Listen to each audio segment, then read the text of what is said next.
Okay, so welcome to Lalans IS. Here, right now, we are starting this program for the upcoming UPSC and APSC exam. So here we will do the basics. The crash course, we will do the basics properly so that you feel confident enough to attempt both the exams if you want to. Both UPSC and APSC. So because syllabusৰ কোনো change নাই মানে দুইটাই একে এতিয়াতো আপোনালোকেতো যথেষ্ট প্ৰিপাৰেশ্যনতো যথেষ্টখিনি আগবাঢ়িছেই চ' আমি আৰু বেছিক কথা কৈ লাভ নাই চিলেবাছ কি এইবিলাক কি হয় চ' মই আজি ভাবিছো আমি ইকনমিৰ পৰা ষ্টাৰ্ট কৰিম আমাৰ জাৰ্নিটো আৰু স্পেচিফিক ধৰক around 7 to 10 days maximum economy কৰিম মই ভাবিছো এতিয়া এইকেইদিন আমি ইভিনিং কৰি থাকিম তাৰপিছত আমি দুটা সেশন কৰিব লাগিব মানে কেনেকুৱা এতিয়া এটা টাইমটো আমাৰ 7 to 9 বা 9 10 যিমানে হওক আৰু এটা ৰাতিপুৱা সেশনো কৰিব লগা হ'ব পাৰে আপোনালোকে কমফৰ্টেবল হ'বনে ৰাতিপুৱা যদি 5টা মানৰ পৰা কৰোঁ কাৰণ আপোনালোক ৱৰ্কিং মানুহ 5টাতকৈ বেছি দেৰি কৰিলে ৰাতিপুৱা অফিচ যাবলৈ দেৰি হ'ব যদি 5টাৰ পৰা 7টালৈ এটা কৰোঁ আৰু এটা আবেলি 7টাৰ পৰা কৰোঁ কেনেকুৱা হয় বাৰু কথাটো পাৰিব নাই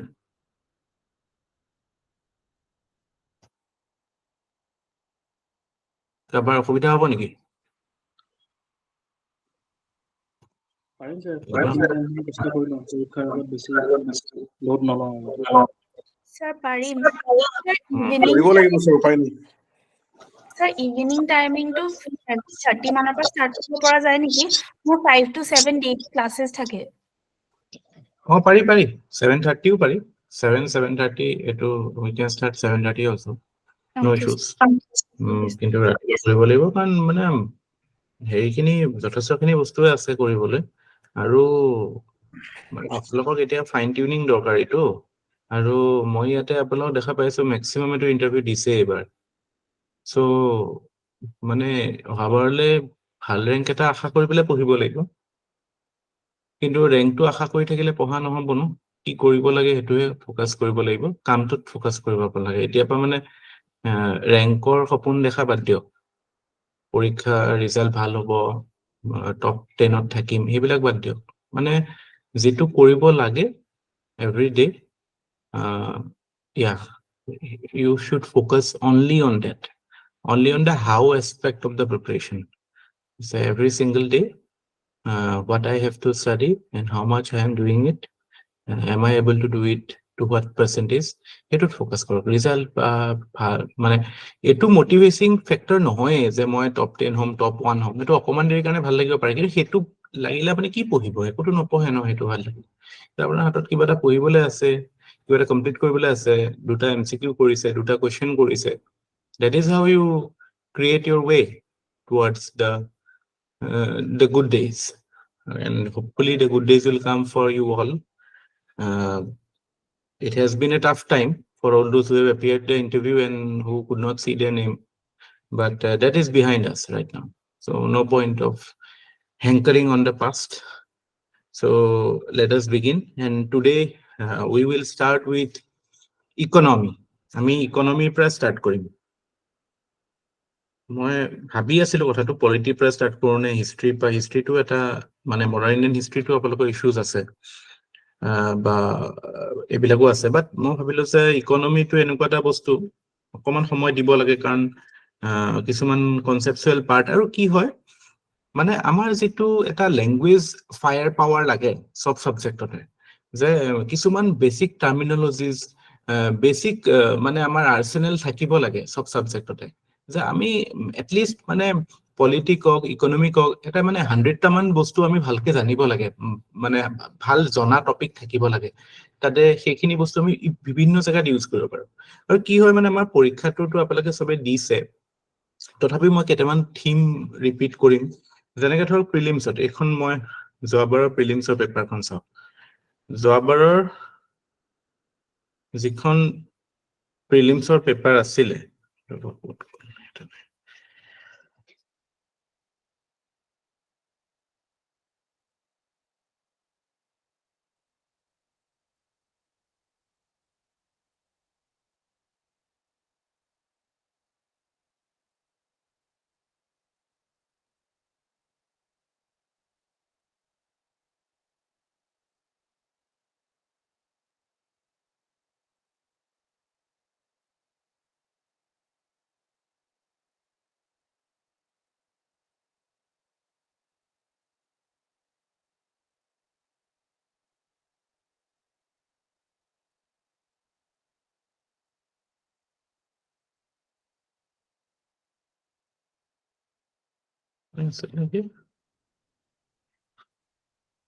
এখনে আছিল তো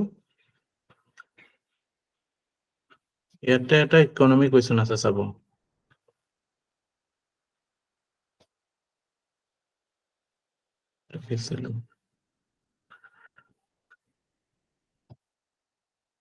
এটা জিডিপিৰ কোৱেশ্চন এটা আছিল যে জিডিপি জিএনপি কিমান নম্বৰত আছিল বাৰু খবৰ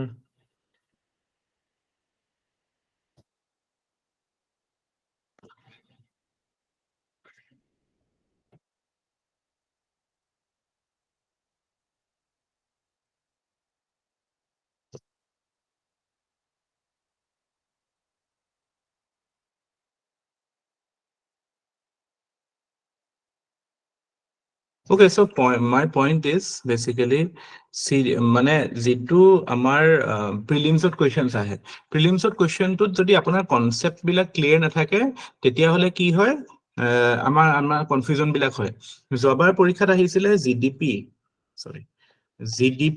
আৰু জিডিপি এণ্ড জিএনপি কনসেপ্টৰ ওপৰত আহিছিলে মনত পৰিছেনে কোৱেশ্চনটো কাবাৰ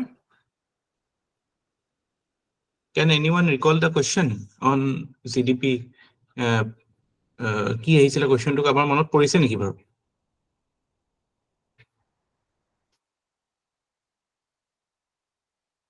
Yeah, মানে it was like a definition part only মানে কেতিয়া GDP আৰু GNP relation to ওপৰত আহিছিল মানে basically they are asking do you know what is the relation between GDP and GNP মানে GDP কেতিয়া বেছি হ'ব GNP তকে বা GNP কেতিয়া বেছি হ'ব GDP তকে এনেকুৱা নেচাৰত কোৱেশ্চনটো আহিছে সো এই বস্তুবিলাক যদি আপুনি GDP GNP লিংকটো কি বা GDP কেতিয়া লাগে GNP কেতিয়া লাগে নাজানে তেতিয়া হলে আপোনাৰ পৰীক্ষাত কনফিউজন বা ভুল হ'ব কাবাৰ ভুল হৈছিল নেকি এটো কোৱেশ্চন এই কোৱেশ্চনটো যোৱাবাৰ প্ৰিলিমছ দিয়া সকলোৱে ইয়াততো সবে দিছিল প্ৰিলিমছ সবৰে হৈছিল না এটো question answer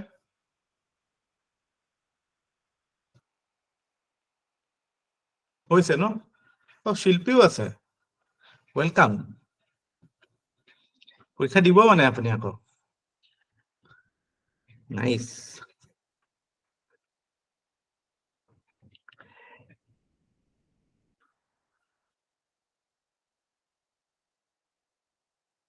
So my point is এবাৰ হয়তো আপোনাৰ ক্যাপিটাল একাউন্ট কাৰেন্ট একাউন্টৰ ওপৰত আহিব পাৰে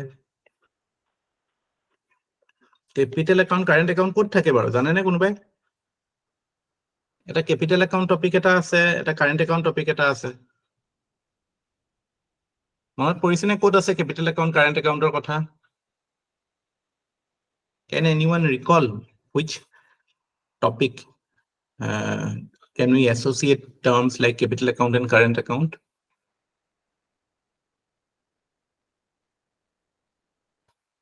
Balance of payment বুলি এটা chapter আছে so basically we study about India's economic interaction with rest of the world yeah so balance of payment or capital account current account or কথা আছে এবাৰ হয়তো capital account current account or relation আহি যাব পাৰে so my point is prelims ৰ কাৰণে যেতিয়া ইকোনমি পঢ়িব বা পলিটি পঢ়িব main focus should be on understanding the nitty-gritties the concepts আৰু এই বস্তুবিলাক ক্লিয়াৰ নাথাকিলে পৰীক্ষাত again confusion so be very careful about it কিন্তু মেইনছত you need the language লাগিব আমি কিছুমান বস্তু একদম এক্স্যাক্টলি নাজানিলেও আমি মেনেজ কৰিব পাৰো মেইনছৰ ক্ষেত্ৰত ধৰক এটা again মেইনছৰ পেপাৰখনে চাওঁ আমি আকৌ তো কাবাৰ দুখ লাগিব পেপাৰখন দেখি কিন্তু যোৱাবাৰ যিখন পেপাৰ আহিছিল মেইনছত এটা ধৰক এইবিলাক what do you mean by supply chain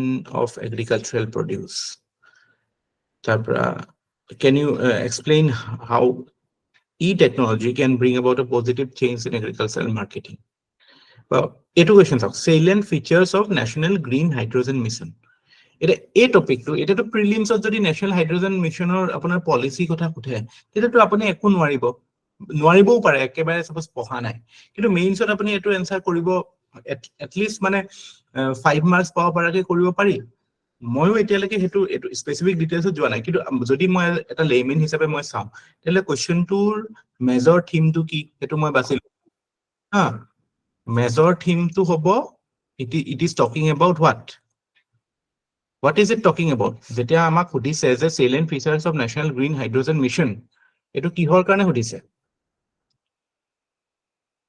কোনটো জেনাৰেল থিম হ'ব এই কোৱেশ্চনটোৰ?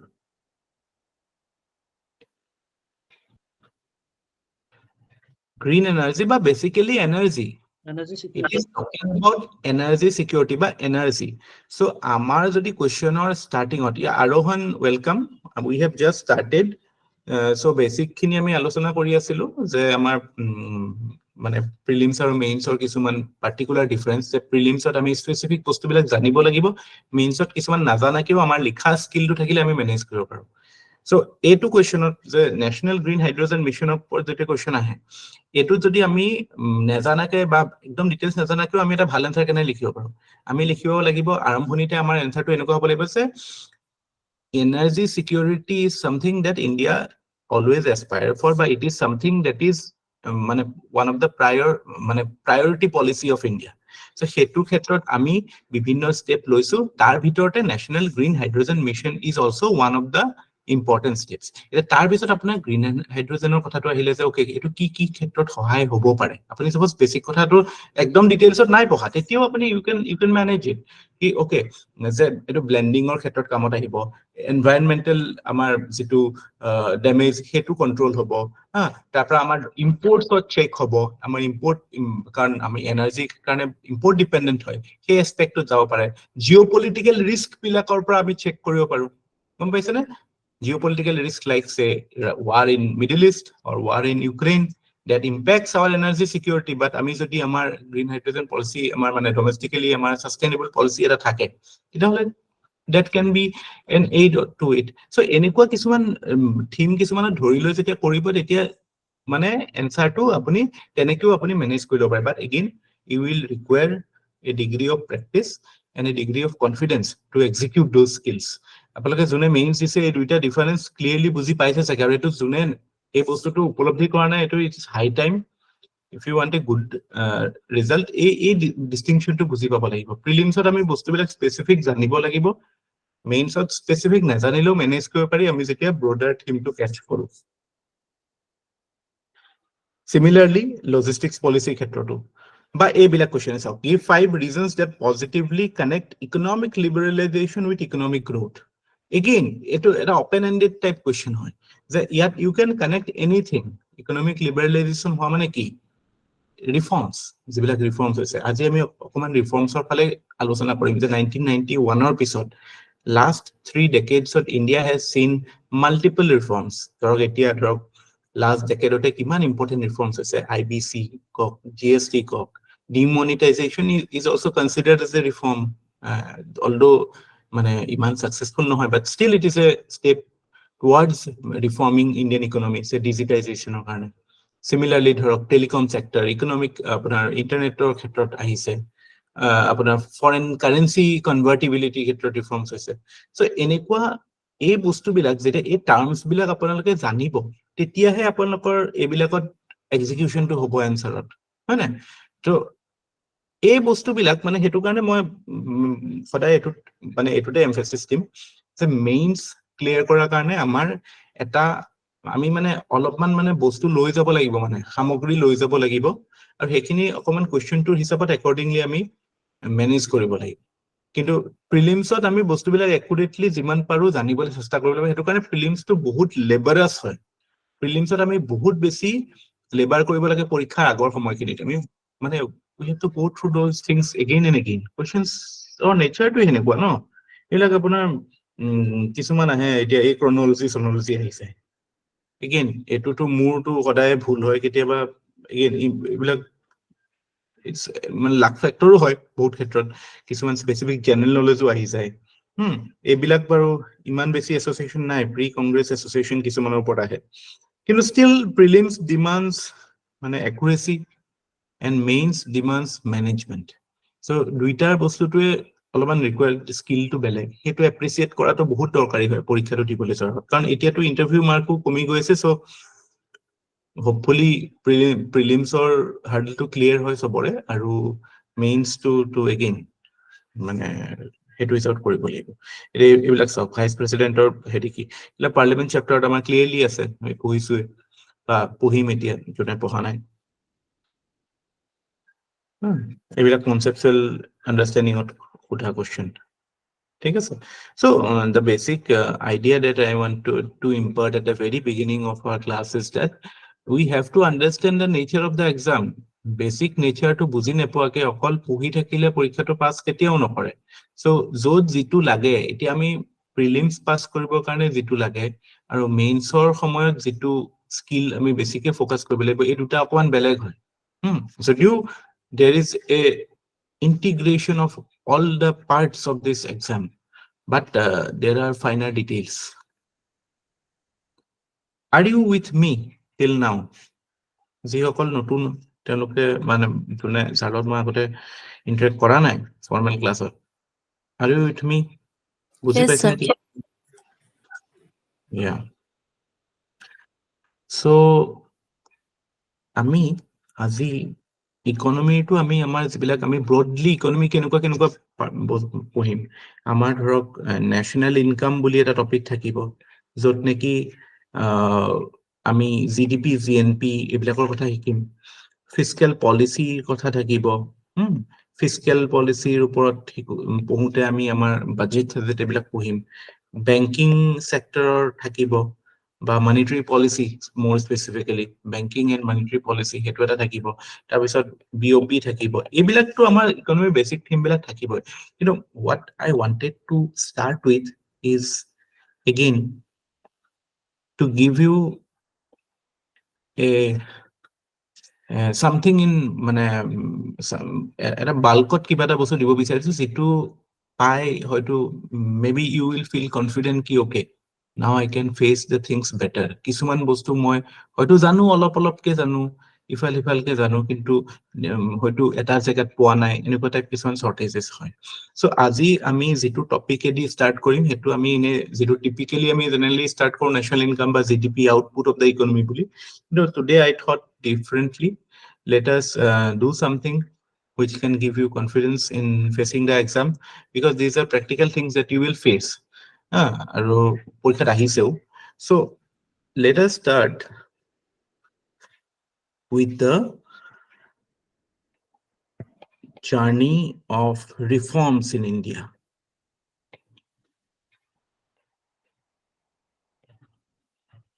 Here we are not talking pre-1991 reforms. 1991 to jitu major reform hol hetur pisor khini phase tur ami sao the last specifically focusing on the last 3 decades aru mon koribo hetu homoy dhorok politically speaking there has mane Congress was in power then BJP was in power then kind of coalition government was also in power HDD Begura asile IK Gujral asil so regardless of the political leaning certain there has been an upward trajectory in reforms in Indian economy so a period to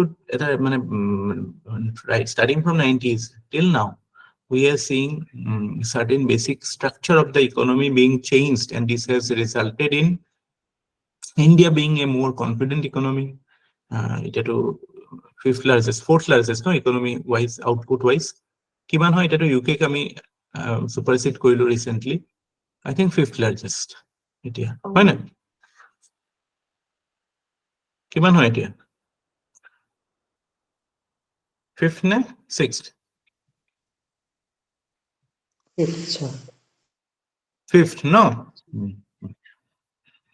so আমি again etu numerically আমি sam eta মানে প্ৰথম reform যেটো মানে post 1991 yeah post 1991 reforms যদি প্ৰথম reforms কথা আমি জানিব লাগে fifth no okay thank you so post 1991 reforms কথা যদি আমি কওঁ তেতিয়া হলে আমি প্ৰথম reforms যেটো we will study or we will have a brief idea that is the abolition of licenses বা যেটো আগতে লাইসেন্স রাজ ইনস্পেক্টৰ বা লাইসেন্স ৰাজ বুলিও কয় যে আপুনি যিকোনো এটা এন্টাৰপ্ৰাইজ ষ্টাৰ্ট কৰিবৰ কাৰণে you need a industrial licence there's something called industrial license মানে if you want to be an entrepreneur if you are setting up any farm new farm এটা thresholdৰ ওপৰত যদি আপোনাৰ বিজনেছ গুচি যায়, then you need a license. It is as if you are in a way discouraged to grow big. কিবা এটা thresholdৰ ওপৰত গুচি গলে again you need permission. So সেইটো কাৰণে ইনস্পেক্টৰ ৰাজ বুলি কৈছিলে যে ইনস্পেক্টৰে আহি পেলাই চেক কৰিব, লাইসেন্স ল'ব লাগিব, লাইসেন্স পাৰমিট ৰাজ বুলি কয়। So 1991 যিটো মানে you can say the path-breaking reform that happened post 1991 was the abolition of license structure or licenses. It was a মানে যেটো there is a official policy যেটো আছিলে যেটো কয় the statement on industrial policy 1991. 1991. What it did was it basically, you can say, it broke the grip of state over the economy that was suppressing the animal spirits of the economy, you can say. But basic idea is মানে এটো policy main idea to আছিল যে মানে let the industries grow, let the numbers rise, আৰু যেটো আগতে compulsory licensing আছিলে হেতু অতৰালে. So abolition of licenses was মানে one of the most important reforms. আৰু এতিয়া যদি আমি কওঁ মানে just আপোনাৰ I think atomic energy, তাৰপৰা weapons, এনেকুৱা টাইপ কেইটামান I think 4টা বা 5টা মানহে আছে ইন্ডাষ্ট্ৰি য'ত actually license ল'ব লাগে, otherwise you can start any businesses. Okay.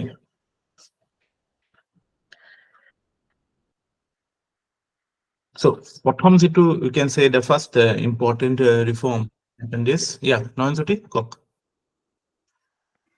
Sir, আপুনি সব কি বুলি ক'লে broke the grip of, সব বুজি নাপালো sir, broke the grip of state over growth of the economy. এনেকা হেতু এটা জেনাৰেল স্টেটমেন্ট এটা কৈছো।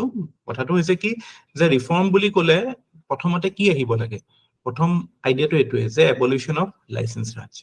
So আপুনি এটা ইন্ডাষ্ট্ৰি সেটআপ কৰিবৰ কাৰণে যেটো লাগে হেতু আগতে you needed to go to a particular point person to get the licenses. After that no longer required. In fact right now আমাৰ এনেকুৱা এটা ষ্টেজত আছো য'ত অকল there are only 5 industries which require. Right now I am not able to name those 5 industries accurately. I think chemicals ot ase, weapons ot ase, enuka ketaman ase, mane it is minuscule. banking oto lagibo license, banking oto lage, banking ot license lage, etu to RBI heri kore. But again banking is something, it's a mane etu entrepreneurial boli nokoy aru ejon banker ho ni bank right. So hetur right. Yes. Second reform, if we want to discuss, that can be the reform of disinvestment. Disinvestment mane ki jane na? There is another term, divestment. Edutar difference to ki? Konoba kobo paribo niki?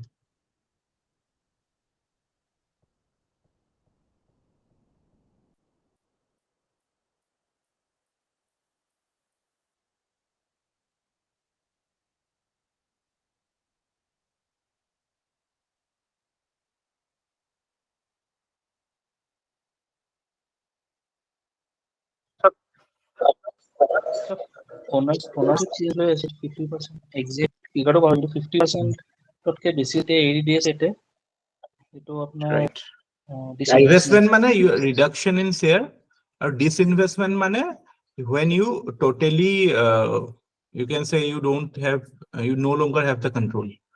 So BPCL of যেটো হৈ আছিল, it is a disinvestment. এটো এতিয়া হেৰি বুলিও কয় strategic কিবা এটা হয়, কি কয় strategic disinvestment এনেকুৱা কয়. So the point is government was everywhere before 1991. তাৰ পিছত এটা মেজৰ ৰিফৰ্ম হল কি যে গভৰ্নমেন্ট started disinvesting মানে it started reducing its share, or it started giving more, you can say, autonomy to the industries where it existed before. So prime example is say LIC. It is the latest example of LIC.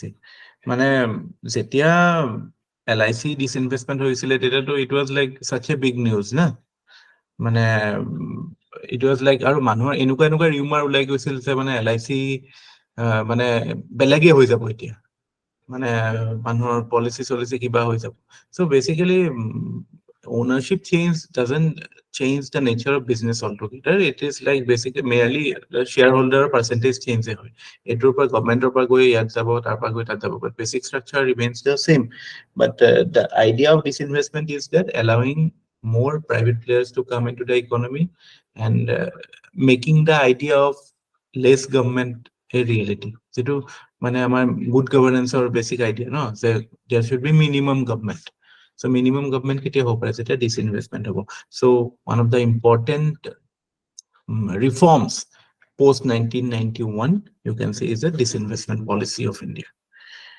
then third important reform is abolition of mrtp houses আগতে কি আছিল জানে আগতে এটু কয় mrtp to কি monopolies and restrictive trade practices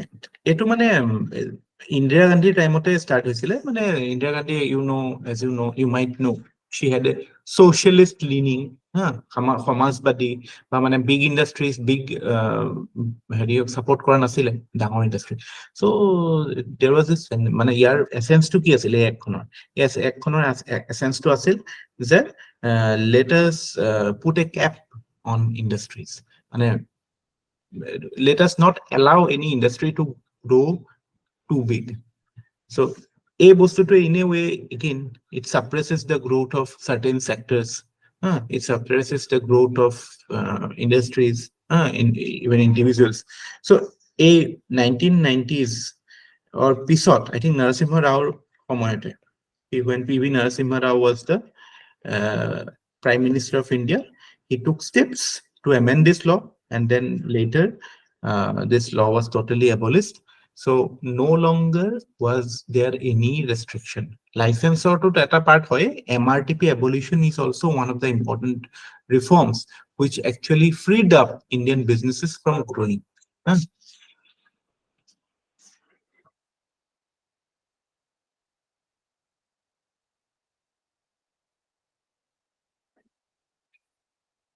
বুজি পাইছে না mrtp এর কথাটো monopolies মানে you stop somebody from being a monopoly but again etu economic reforms or point of view jodi ami sound and it is something that is restrictive so mrtp is important ei bostu bilak je ami pohi asu ebar je eta question ahisile amar junjun select hoise tanor option ye je etu question dekhile moi etue muk mane etu trigger korile ei discussion kora kane ye je koise give 5 reasons that positively connect economic liberalization with economic growth তাতে আপলে কেনেকুৱা ৰিজনস দিছিলে পৰীক্ষা লিখোতে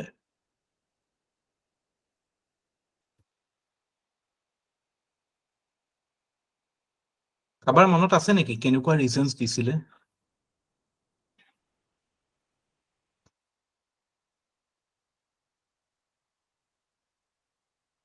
anybody yes Silpi go sir sir মই মানে 1991 ৰ পাছত যিখিনি মানে হৈছিলে চেঞ্জেস হেখিনিয়ে মানে কেনেকে ইকোনমিক গ্ৰোথত প্ৰভাৱ পেলাইছিলে এনেকে লিখিছিলো যেন লাগিছে না হেতুইটো লিখিব কিন্তু আপুনি এভিডেন্স কি দিছিলে যে আমি এটা জেনে কলো যে abolition of mrtp বা লাইসেন্স রাজ রিমুভাল বা আমি এটা পিছত কম ধৰক ব্যাংকিং ৰিফৰ্মস বা ট্ৰাই আহিলে WTO জয়েন কৰিলে ইন্ডিয়া এনেকুৱা বহুত পাঁচটা কি আমি 50টা দিব পাৰো ইচ্ছা কৰিলে এইবিলাক দিছিল নে নাই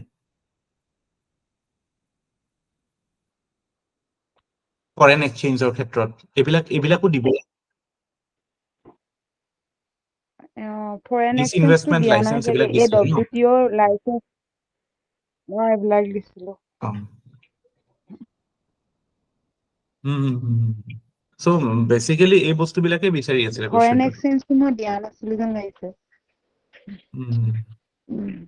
so মানে এই পিৰিয়ডটোৰ ৰিফৰ্মস বিলাক মানে আমাৰ এটা দুটাকে জানো কিন্তু বস্তুবিলাক নাথাকে চ' মই সেইটো কাৰণে ভাবিলো যে নাই আমি এইখিনি দিয়ে ষ্টাৰ্ট কৰিব পাৰি কাৰণ এইখিনিতো বেচিক্সে হয় এনিৱে তাৰপিছত আমি টপিকছ বিলাকলৈ সোমাই যাম ৱাইডলি কিন্তু এটা বেচিক ফ্ৰেমৱৰ্ক এটা বনাই লওঁ তাৰপিছত আৰু এটা ইম্পৰ্টেণ্ট ৰিফৰ্ম আছিল এইটো পিৰিয়ডৰ কি জানে এইটো যোনে দিছে তেওঁতো হয়তো ভাল মাৰ্কে পাইছে চাগে Sebi actually Sebi came into being in 1988 itself 1988 ওতে আহিছিলে but 1992 Sebi became a statutory body মানে কি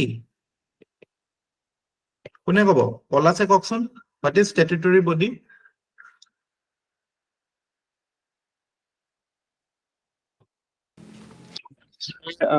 recognition paise government recognition কেনেকে পায়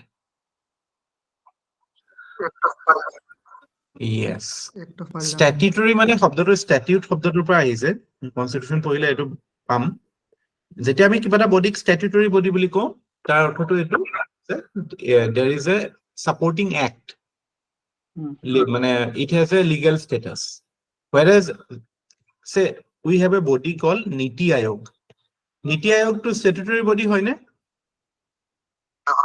নহয় Niti Aayog to executive resolution through দি আহা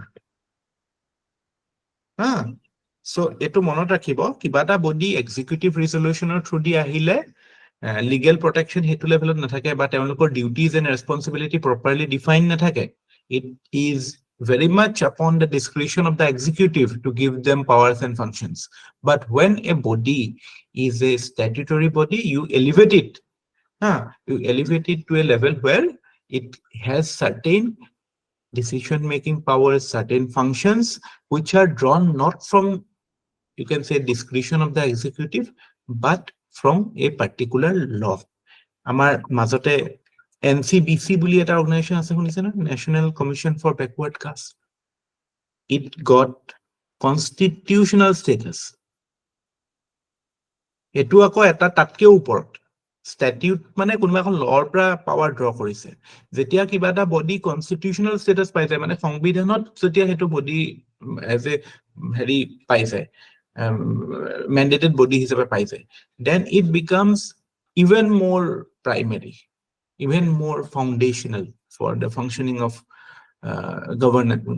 governance in India so এই বস্তুবিলাক মনত ৰাখিব সো সেবি যেতিয়া 88 ত প্ৰথমতে আহিলে হয়তো এটো again this can be prelims question সেবি আগতে আহিল নে ট্ৰাই আগতে আহিল নে এনেকুৱা টাইপ কিছুমান ক্ৰনোলজি দি দিয়ে নহয় হেবিলাকো মনত ৰাখিব মানে এই পিৰিয়ডটো অহা ইম্পৰ্টেন্ট বডি বিলাক again it can be part of prelims as well as you can integrate these ideas in your main exams so sebi aha মানে কি Securities and Exchange Board of India tar mane basically we are allowing industries or you are allowing enterprises to raise capital through market kiba eta industry grow koribole paisa lage paisa kor pra ahibo either you raise it through debt or through equity debt or karone you can go to banks or you can go to capital market to যাব পাৰে debt or karone bond market থাকে হয় না কিন্তু যদি আপুনি non date creating finance লাগে যে মানুহক আমি শেয়াৰ দি দিম এটো তেতিয়াটো আৰু আপোনাৰ লায়াবিলিটি নাথাকে ইন্টাৰেষ্ট পেমেন্ট কৰন বা ক্যাপিটাল ৰিপেমেন্টৰ কাৰণে so there you give them equity share দিব লাগে সো হেনেকুৱা এটা আমি মেকানিজম ক্ৰিয়েট কৰিলো কিন্তু সেই মেকানিজমটো ৰেগুলেট কৰাৰ কাৰণেটো এটা অনুষ্ঠান লাগিব যাতে এবিলাক মিসইউজ নহয় আৰু that is part of reforms so we created the body called Sebi and it has been one of the outstanding successes as an organization আপোনাক যদি কয় যে give me examples of 5 institutions in India which you think are very successful tate Sebi should also come in your list election commission আজিকালি to election commission debatable but Sebi RBI ebila কথা কব পাৰে ঠিক আছে interview দিব পাৰে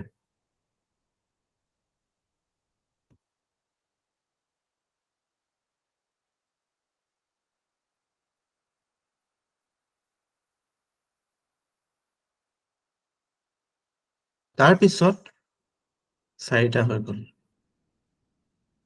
5 নম্বৰত আমি চাওঁ আমাৰ another important reform is the foreign exchange reserves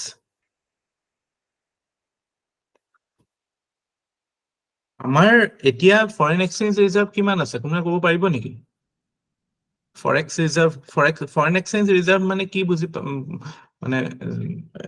মানে the total accumulated foreign currencies designated foreign currencies that is held by RBI তাত থাকে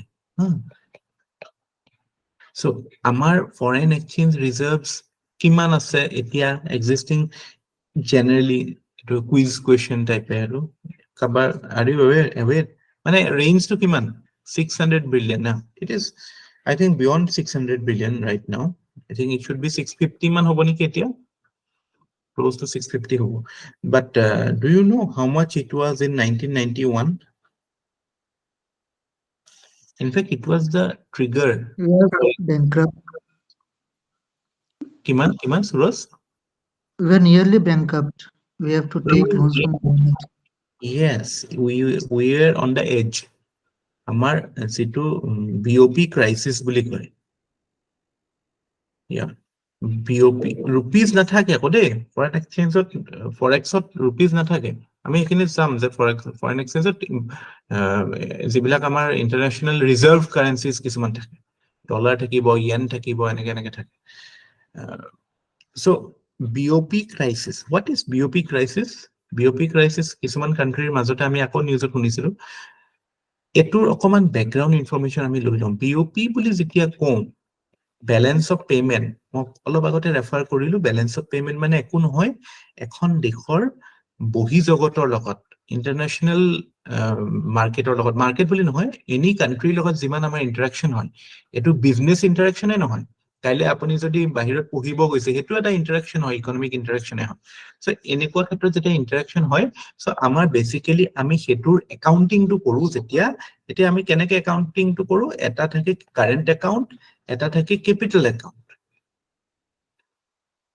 সো কাৰেন্ট একাউন্টত বেসিক্যালি তিনটা এলিমেন্ট থাকে কি এলিমেন্ট থাকে এটা আপোনাৰ ব্যালেন্স অফ ট্ৰেড বুলি কয় আমাৰ যিখিনি গুডছৰ ট্ৰেড গুডস বস্তু আমি আদান প্ৰদান ইম্পোৰ্ট এক্সপোৰ্ট যেতিয়া হ'ব হেতুৰ যেটো ব্যালেন্স বা মানে ব্যালেন্স মানে কি মানে এক্সপোৰ্ট কিমান হৈছে আৰু ইম্পোৰ্ট কিমান হৈছে যদি এক্সপোৰ্ট বেছি হৈছে তেতিয়াহলে আমি পজিটিভ ব্যালেন্স অফ ট্ৰেড বুলি কওঁ যদি কম থাকে নেগেটিভ ব্যালেন্স অফ ট্ৰেড বুলি কওঁ সিমিলাৰলি সাৰ্ভিসেস মানে as good as আজি যদি আমি ক্লাস কৰি আছো আমাৰ ষ্টুডেন্ট যদি বলে US ত আছে তা মানে হেতু এটা সার্ভিস এক্সপোর্ট হোৱা বুজায় সিমিলাৰলি টুৰিজম হৈছে বাহিৰৰ পৰা আমাৰ ইয়ালে ফুৰিব আহিছে তো তেতিয়াও হেতু সাৰ্ভিস এক্সপোৰ্ট হোৱাই বুজায় বাহিৰৰ US ৰ মানুহ এজন যদি ইন্ডিয়াত আহিলে ফুৰিবলৈ আহিছে হেতু সাৰ্ভিস ইম্পোৰ্ট নহয় হেতু সাৰ্ভিস এক্সপোৰ্ট সাৰ্ভিস ইম্পোৰ্ট কেতিয়া হয় আমি বাহিৰত যেতিয়া গৈ পেলাই ফুৰিবলৈ গৈছো সো সাৰ্ভিসেছৰ যেটো মানে ইনপুট আউটপুট কিমান হৈছে আৰু ৰেমিটেন্সেস থাৰ্ড এলিমেন্ট এটা আছে ৰেমিটেন্সেস মানে কি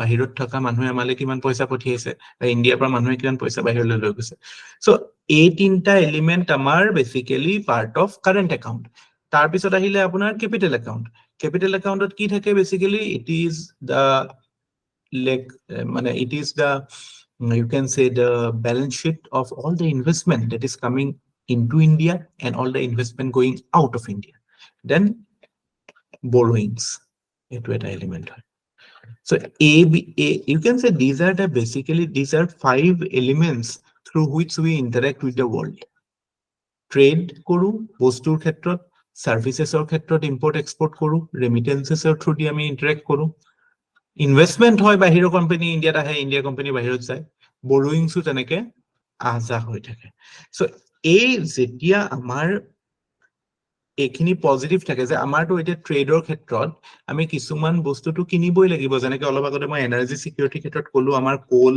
হক বা এইটো কি কয় ক্ৰুড অইল এবিলাকৰ ক্ষেত্ৰত we are dependent on imports so এবিলাকৰ ক্ষেত্ৰত we have to buy we are always in deficit এতিয়া এটু ফাইনান্স কৰাৰ কাৰণে যেটু পইচা লাগে হেতু এটা আমি ফৰেন এক্সচেঞ্জ এটা it's kind of a buffer কি আমাৰ মানে there is a term called import cover মানে আমাৰ যিমান ইম্পৰ্টৰ খৰচ হয় কিমান আছে, what is the times that we have, সেইটোৱে মানে সেইটোৰ বেচিছত আমাৰ লোন চোন দিওতেও গভৰ্ণমেণ্টে আমাক মানে বা IMF লোন ল'বলৈও সেইটো এটা বস্তু চাই যে ওকে এইখন দেশত কিমান আছে, এক্সিষ্টিং লোন কিমান সাৰ্ভিস কৰিব পাৰে। সো 1991ত কি হৈছিলে, আমাৰ mainly because of our high import bill, আমাৰ আৰু সেই সময়ত ৰিমেম্বাৰ 1991ত এটা ইণ্টাৰনেশ্যনেল ইভেন্ট হৈছিল, কোনোবাই ক'ব পাৰিব নেকি সেই সময়ত এটা মেছিভ ইভেন্ট হৈছিলে ৱৰ্ল্ডত 1991ত, যিটোৱে মানে আমাৰ ইম্পৰ্ট বিল আৰু বঢ়াইছিল। Russia. So end of World War.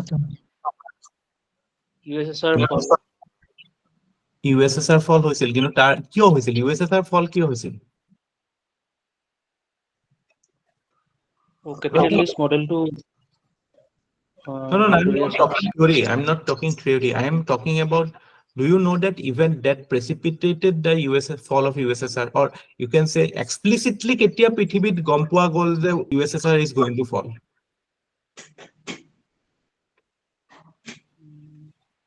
Cold War to after World War of Cold War চলি আছিল। মোৰ কোৱেশ্চনটো হ'ল যে এনেকুৱা এটা ইভেন্ট হৈছিল 1991ত যিটোত আমি গম পালো যে yes USSR is going down। First gulf ৱাৰৰ কথা শুনিছেনে নাই? আমাৰ জৰ্জ বুছৰ বাপেকে যে লাগিছিলে first gulf war, has anybody heard? Yes. So first gulf war হোৱাৰ এটা কনচিকুৱেঞ্চ আছিলে সেই সময়ত, আৰু এগেইন এতিয়াও সেইটো ইনচিকিউৰিটি ভুগব। মিডল ইষ্টত যেতিয়াই ক্ৰাইচিছ হ'ব, the oil prices go up and our import bill goes up. So 91ত to Gulf War হৈ গ'ল, Gulf War হৈ লগে লগে আমাৰ import bill বাঢ়ি গ'ল, আমাৰ সাৰ্ভিস কৰিবলৈ মানে পইচা নাইকিয়া হ'ল। আগৰ পৰাই কমি আহিছিলে, আগৰ পৰাই আমাৰ মানে ক্ৰাইচিছ was মানে ভিজিবল, বাট গালফ ৱাৰ হোৱাৰ লগে লগে মানে it was মানে টোটেলি এভিডেন্ট কি এটাটো USSR মানে মই কিয় কলো কোল্ড ৱাৰৰ ইণ্ডিকেটৰ হয় Gulf war, because Gulf war was the first global incident where USSR or Iraq was an ally, kind of an ally, de facto ally of USSR, but USA invade কৰাৰ সত্ত্বেও USSR protest কৰা নাছিল। So that was in a way acceptance of the fact that USSR was no longer the power, or you can say the preeminent opponent of USA. So first Gulf War is the clear indicator of the fact that Cold War has ended in favor of USA because USSR did not come in support of its ally, which was Iraq at the time. So resultantly আমাৰ কাৰণেতো এটাটো আমাৰ strategic loss হৈছিলে যে USSR being our important strategic ally 71ত, আপোনালোকে হয়তো কোনোবাই জানিব পাৰে বাংলাদেশ ৱাৰৰ সময়ত আমি Treaty of Peace and Friendship sign কৰিছিল। It was a kind of military treaty আছিলে যে USA gave India security assurance, আৰু 91ত চিন্তা কৰক কেনেকুৱা এটা চিনাৰিও, এটা ফালে USSR is falling, so আমাৰ security cover গৈছে, strategic ally এটা গৈছে important, আৰু লগতে আমাৰ ইকনমিও it was going in the doldrums because import bill was rising because of the oil shocks of that সেই সময়ত যিটো হেৰি হৈছিলে আমাৰ আগৰ ডেট বিলাক সাৰ্ভিস কৰিব পৰা নাছিলো, আৰু that pushed India to its balance of payment crisis and India went to the IMF।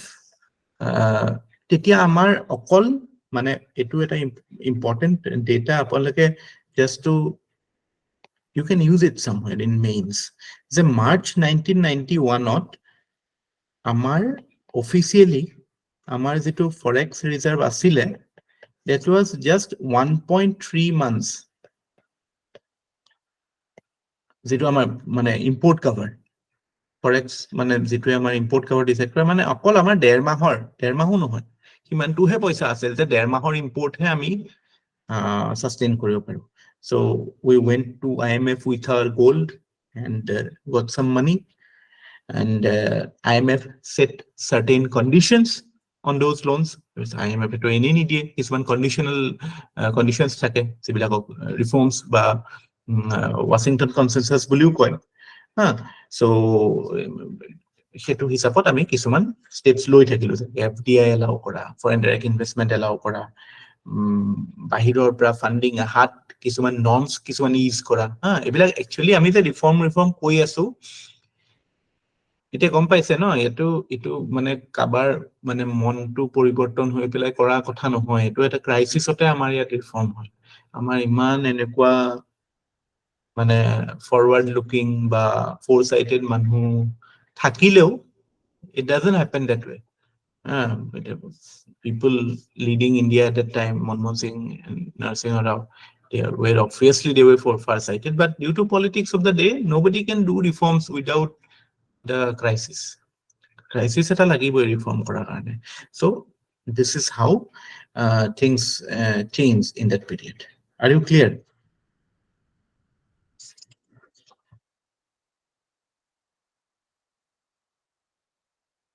বুজি পালানে কথাটো? ফৰেন এক্সচেঞ্জ আৰু যেটো গ্লোবাল জিঅ'পলিটিক্সৰ লিংকটো আৰু এইটোৱে। Yes, sir. Yes, sir. ভাল লাগিছেনে পঢ়ি নতুন ষ্টুডেন্ট সকল? সুৰজ, পলাশ, আৰু লাইকিং ইট?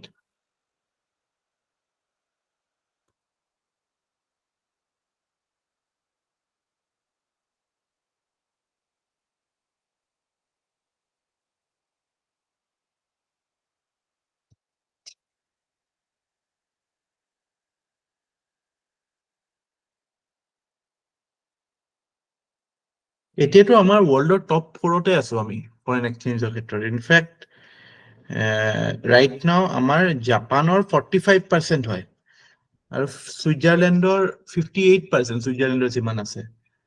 আৰু ইন্টাৰেষ্টিংলি জাৰ্মানী আৰু ইউএছৰ যিমান আছে দুইটাৰ কম্বাইণ্ডতকে আমাৰ ইণ্ডিয়াৰ বেছি আছে। ইউএছএ আৰু জাৰ্মানীৰ টোটেল যিমান আছে তাতকে আমাৰ ইণ্ডিয়াৰ বেছি আছে। এটা কোনোবাই মোক ককচোন যে ইউএছএৰ আমাতকে ইমান ফৰেন এক্সচেঞ্জ ৰিজাৰ্ভ কম আছে, ষ্টিল চিন্তা কৰাৰ বিষয় নেকি তেওঁলোকৰ কাৰণে সেইটো? No, কিয়? because all of us trade in dollars. Dollar only. Because dollar is the reserve currency, হয় না? So যিয়ে হোক ultimately you have to go back to মানে হেৰি। So এটোৰ এটা টাৰ্ম আছে, ধুনীয়া টাৰ্ম এটা আছে, আপোনালোকে শুনা পাইছে নে? ডলাৰ ইম্পেৰিয়েলিজম বুলি। Have you heard this dollar imperialism? চাইনাই একচুয়ালি এটোতে অ্যাটাক কৰি আছে এতিয়া। এতিয়া যেটো ইউএস চাইনাৰ হেৰি চলি আছে, one of the important pillars or one of the important de-dollarization কথাটো যেটো চলি আছে যে চাইনাৰ যিবিলাক ডেট বা এতিয়া NDB concept, new development bank, Asian Infrastructure Investment Bank, এইবিলাকত to again the idea is basically to de-dollarize the world economy, but which is unlikely because you know the reasons. China nobody trusts. Eta to BRI লৈ পেলাই তো issues বিলাক আহি আছে countries বিলাকৰ, কিন্তু ইণ্ডিয়াৰ কাৰণে অকমান চিন্তাৰ বিষয় হৈছে এতিয়া মালদ্বীপ এতিয়া we are encircled in a way by China, but hopefully we can come out of this stranglehold. এনে মই আপোনালোকক প্ৰিলিমছ কুৱেশ্যন সুধো। এখন ইণ্ডিয়া, একদম ক্ৰুড ইণ্ডিয়া, ইয়াত এটা চাইনাৰ পইণ্ট আছে পাকিস্তানৰ against. Do you know the name? China bill port. Yes, গুৱাহাটীৰ। শ্ৰীলংকাত কি আছে? বন্দোটা। বাংলাদেশত কি আছে? বাংলাদেশতো চাইনা বিল পোৰ্ট আছে। মিয়ানমাৰতো আছে। আৰু মিয়ানমাৰত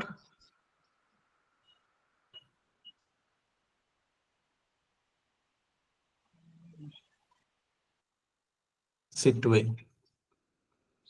আৰু ইণ্ডিয়াই যে বনাই আছে সেইটো ক'ত?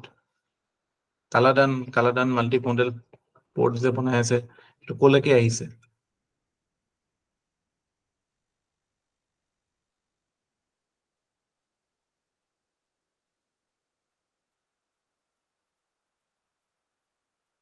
কালাদানটো কলেকে থাইলেণ্ড নহয় কালাদানটো ম্যানমাৰতে Kaladan is a river in Myanmar and it connects which port of Myanmar আপোনালোকে চাব হা এইটোৱে যিটো চাইনাৰ এটা কাইণ্ড অফ এ নেকলেছ এটা বনাইছে ন ইণ্ডিয়াৰ চাইডে চাইডে এইটো কি বুলি কয় ষ্ট্ৰেটেজিক চাৰ্কলছত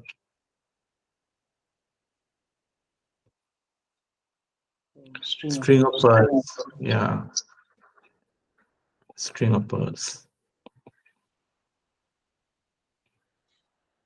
ঠিক আছে ওকে so আমি foreign exchange কথা পঢ়িলো one of the important reforms post 1991 is the increase in India's forex reserves and which is very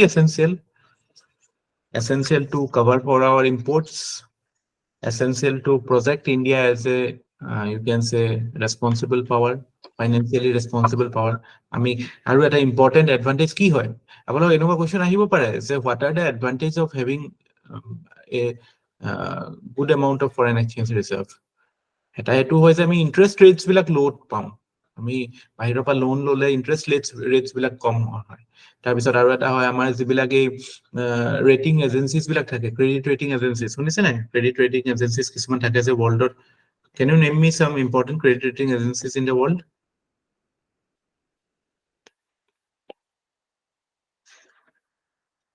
Moody আৰু big 3 কিটা কি আছিল big 3 বুলি কয় তিনটা একদম prominent credit rating agencies আছে Moody আৰু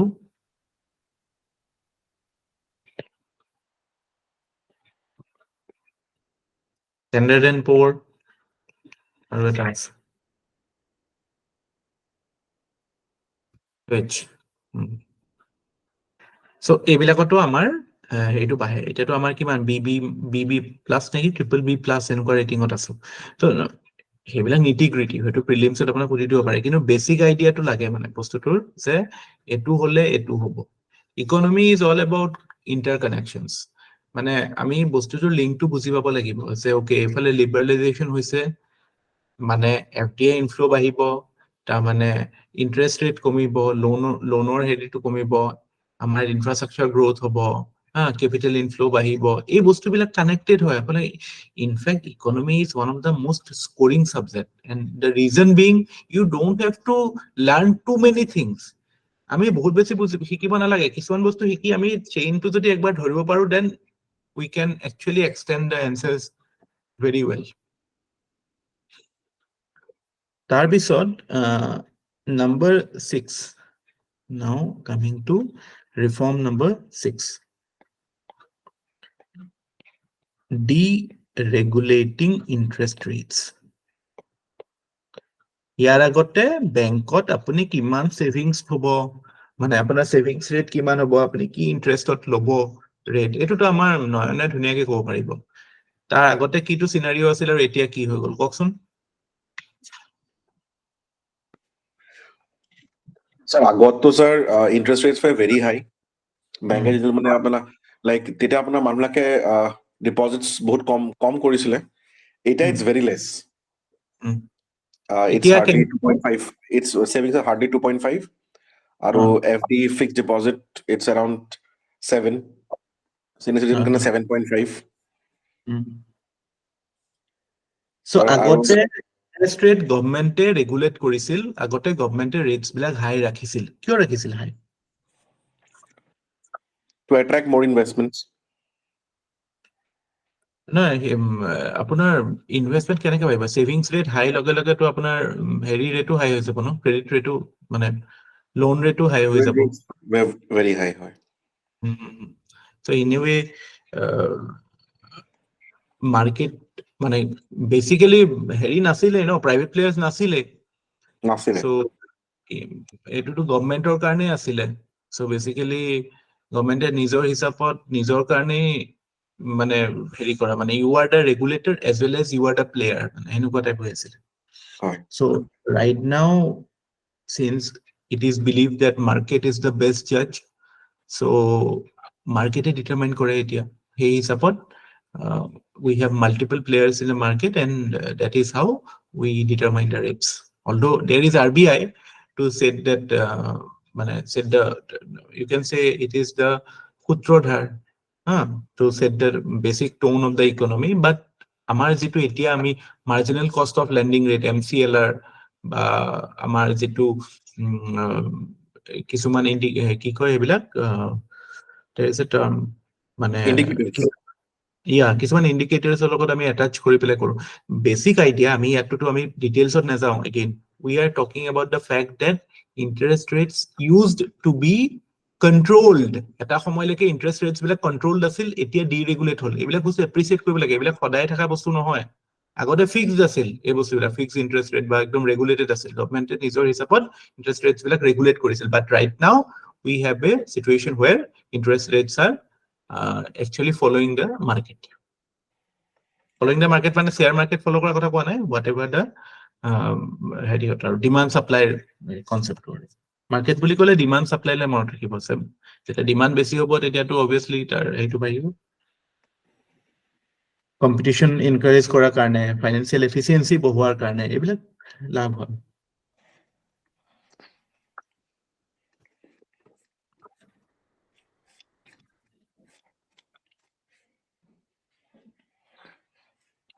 ইয়াৰ আগতে এটা ধুনিয়া টাৰ্ম এটা আছে এইবিলাক এগেইন মেইনছত কামত আহে এইবিলাক টাৰ্ম ইয়াৰ আগতে যেটো ফেজ আছিল হেতু কয় the phase of financial repression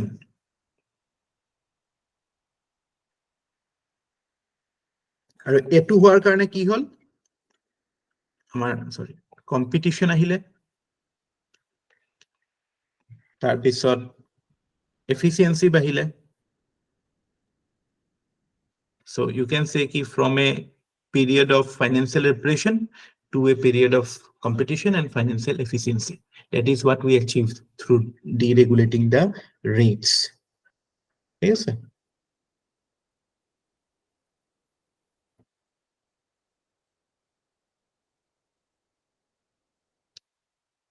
Are you clear? Basic idea to hoise na ebilakot don't worry I will go into the details of everything but again we are just creating the framework তাৰপিছত another important reform is liberalizing exchange rate management exchange rate মানে কি হয় যেটো আমাৰ মানে $1 is equal to কিমান ৰূপী হ'ব বেসিক টাৰ্মছত ক'বলৈ গ'লে আগতে আছিল হেতু এগেইন ৰেগুলাৰ চাইনাত তো এতিয়াও হেতু মানে ইটস মানে গভৰ্নমেন্ট ডিটাৰমাইন এতিয়াতো $1 হিয়তি around 7-8 এনেকুৱা মানত ৰাখে কিয় ৰাখে চাইনাই because why does China regulate its exchange rate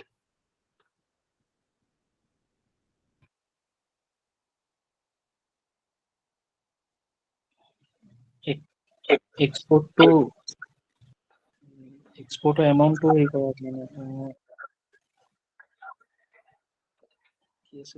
China regulates its exchange rate too because China is an export-led economy and earnings from its export is dependent on the fact that its export should remain competitive.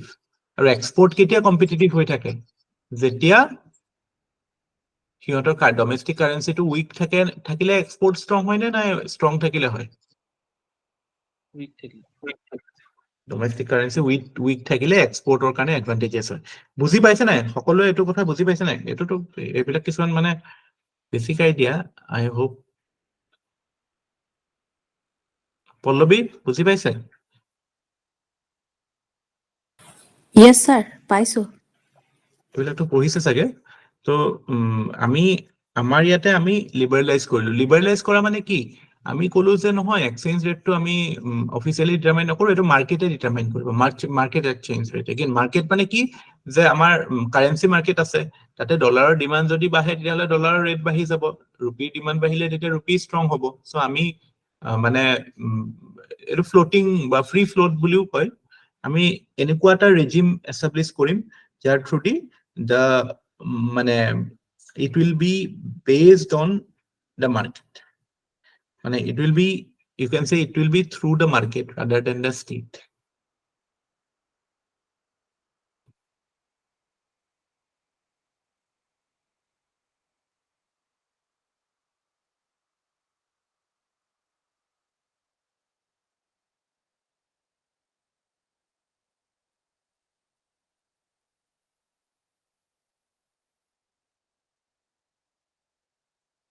Just a second, মই pencil dal charge di aso, charge to কম হৈছে. I'm sorry, I didn't do the charging before. So these are the 7 topics. আৰু আছে, আৰু reforms আমি পঢ়িম. কিবা question আছে নেকি? এতিয়ালৈকে আমি যিখিনি আলোচনা কৰিলো তাৰ ওপৰত কাবাৰ কিবা কোৱেশ্চন আছে নেকি?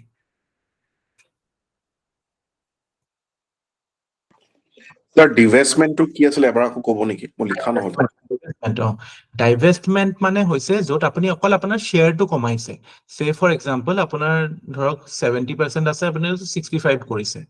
কিন্তু আমি যেতিয়া ডিসইনভেস্ট কৰা বুলি কওঁ বা মানে তেতিয়া মানে আপোনাৰ ওনাৰশিপটো নাইকিয়া হৈছে, যেতিয়া মানে বিলো 50% যেতিয়া আহিছে। So divest কৰা মানে again just you are offloading some shares, আপোনাৰ অকমান শ্বেয়াৰ কমাইছে। কিন্তু ডিসইনভেস্ট কৰা মানে টোটালি আপোনাৰ মানে you are giving both the ownership as well as management control to somebody else. Okay, sir. Yes, Namrata, কওক। স্যার ক্রেডিট রেটিং এজেন্সিজৰ কোনটো কনটেক্সটত ক'লে স্যাৰ মই অকমান কনফিউজ হৈ আছো। Credit rating agencies, credit rating মানে কি যে আপোনাৰ ক্ৰেডিবিলিটি কিমান এজ এ ক্ৰেডিটৰ। আপোনাক এতিয়া ক্ৰেডিট ৰেটিংটো আমাৰোতো থাকে, আমি বেংকত গ'লেতো এইটো কিবা এটা দিয়ে নহয়, কি স্ক'ৰ কয় এইটো? Sir, civil score. Civil score থাকে। চ' তেনেকে কাণ্ট্ৰি বিলাকৰো এটা চিভিল স্ক'ৰ থাকে। চ' কাণ্ট্ৰি বিলাকৰ কাৰণে ৰেটিংটো দিবলৈ কিছুমান ইণ্টাৰনেশ্যনেল এজেন্সিজ থাকে। চ' ইম্পৰ্টেণ্ট এজেন্সিজ লাইক আমাৰ ফিচ, ষ্টেণ্ডাৰ্ড এণ্ড পুৰ আৰু মুডিজ এইকেইটা থাকে। ত' তেওঁলোকে কি কৰে, তেওঁলোকে যিখিনি ইকনমিক ফাণ্ডামেণ্টেলছ বিলাক চাই। ইকনমিক ফাণ্ডামেণ্টেলছ বুলি ক'লে এইবিলাক আহিব, মানে জিডিপি কেনেকুৱা বা ইনফ্লেশ্যন ৰেট কেনেকুৱা বা ফৰেন এক্সচেঞ্জ ৰিজাৰ্ভ কেনেকুৱা, বেলেঞ্চ অফ পেমেণ্ট ক্ৰাইচিছ আছে নেকি, এইবিলাক ইকনমিক ফাণ্ডামেণ্টেলছ হয়। চ' এইবিলাক চাই পেলাই তেওঁলোকে দেশবিলাকৰ এটা ৰেটিং দিয়ে। এতিয়া USA AAA+ এনেকুৱা ৰেটিং দিয়ে। তাৰমানে কি, তাৰ অৰ্থটো এইটো হয় যে এই কাণ্ট্ৰিখনে যেতিয়া ইণ্টাৰনেশ্যনেলি মাৰ্কেটত বা কিছুমান ফৰেন মাৰ্কেটত বা IMF চাইএমএফত গ'লেও সেইটো এটা মানে তেওঁৰ ক্ৰেডিবিলিটিৰ স্ক'ৰ হয় যে অ'কে এওঁ AAA+, তাৰমানে এওঁক যদি 100 টকা দিয়ে তেওঁক বোলে 5%ত দিলেও হ'ব। কিন্তু যদি কাইলৈ বোলে টানজানিয়া গৈছে বা বোলে এনেকুৱা আফ্ৰিকান কোনোবা কাণ্ট্ৰি গৈছে, জিম্বাবৱে গৈছে, তেতিয়াতো তাকতো 5% কি 200% দিলেওতো ৰিস্ক আছে ন। চ' again interest becomes higher. Sir, মোৰ আৰু এটা সুধিব আছিলে। Sir, regarding MRTP houses, আপুনি যে কৈছে abolition, সেইকেইটা মানে examples দিব পাৰিব নেকি sir regarding MRTP houses? মানে monopoly sir. তাৰ আগতে এইটো মানে monopolies and restrictive হেৰি ট্ৰেড প্ৰেক্টিচেছ, এইটো মানে এগেইন pre-91 এইবিলাক তেতিয়া ইণ্ডাষ্ট্ৰিয়েল পলিচিত সেইটো আছিলে যে আপোনাৰ মানে basic idea was that again অকমান হিষ্টৰিকেল সেইটো লাগে। পষ্ট ইণ্ডিপেণ্ডেন্সৰ আমাৰ যিটো হিষ্টৰিকেল ট্ৰেণ্ড হৈছিল, Indira Gandhi became insecure. Indira Gandhi attacked the private enterprises. 69ত কি হৈছিলে, বেংকিং আমাৰ নেশ্যনেলাইজেশ্যন, বেংক নেশ্যনেলাইজেশ্যন হৈছিলে। বাকি যিমান মানে কাইণ্ড অফ এই গৰিবী হটাও এইবিলাক শ্লোগানিং হৈছিল। চ' বেচিক আইডিয়া ৱাজ এগেইন যিবিলাক আমাৰ কি কয় এইটো ইমাৰ্জেঞ্চি, এইবিলাকত আল্টিমেটলি কি আছিল যে we were leaning towards a socialist model of growth.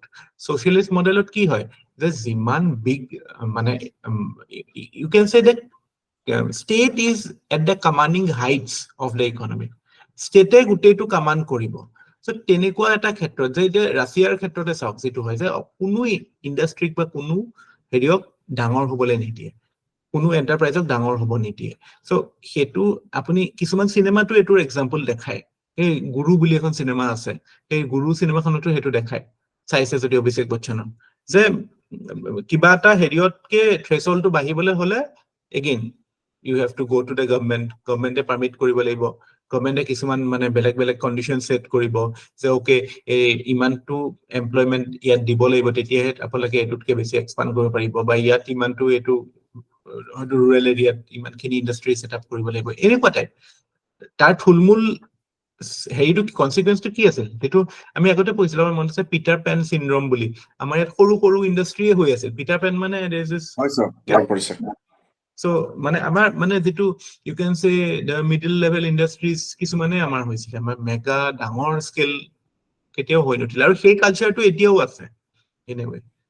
মানে এতিয়া দুই এটা বিগ হেৰিয়ৰ বাদতি আমাৰ মানে that is how we are say China has overtaken us because China has মানে many millionaires, বহুত বেছি মাল্টিপল এনেকুৱা কোম্পানীজ আছে যিবিলাক মানে you can say they are doing quite well.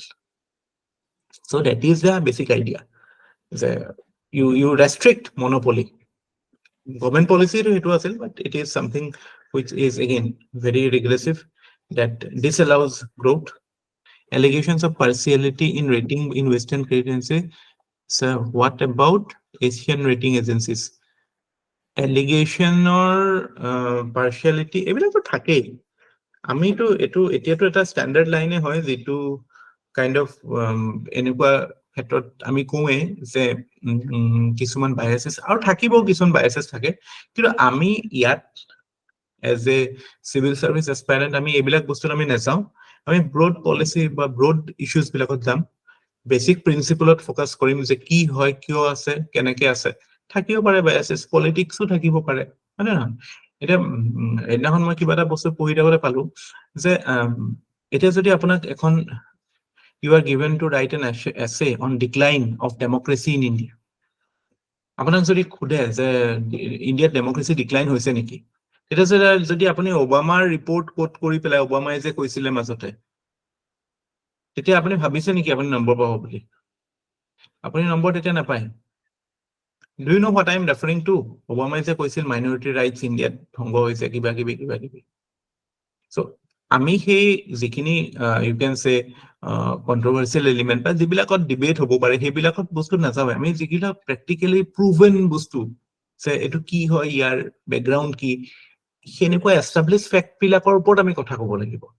এতিয়া সেনেকুৱা এটা কনটেক্সত যদি আমি ক'ব লাগে decline in democracy in India, so' কেনেকে ক'ব বাৰু কওকচোন? Without going into the you can say the controversies like say মানে minority rights বা human rights violation, সেইবিলাকৰ কথা নকৈ কেনেকুৱা এলিমেণ্টত আমি এইবিলাক আলোচনা কৰিব পাৰোঁ?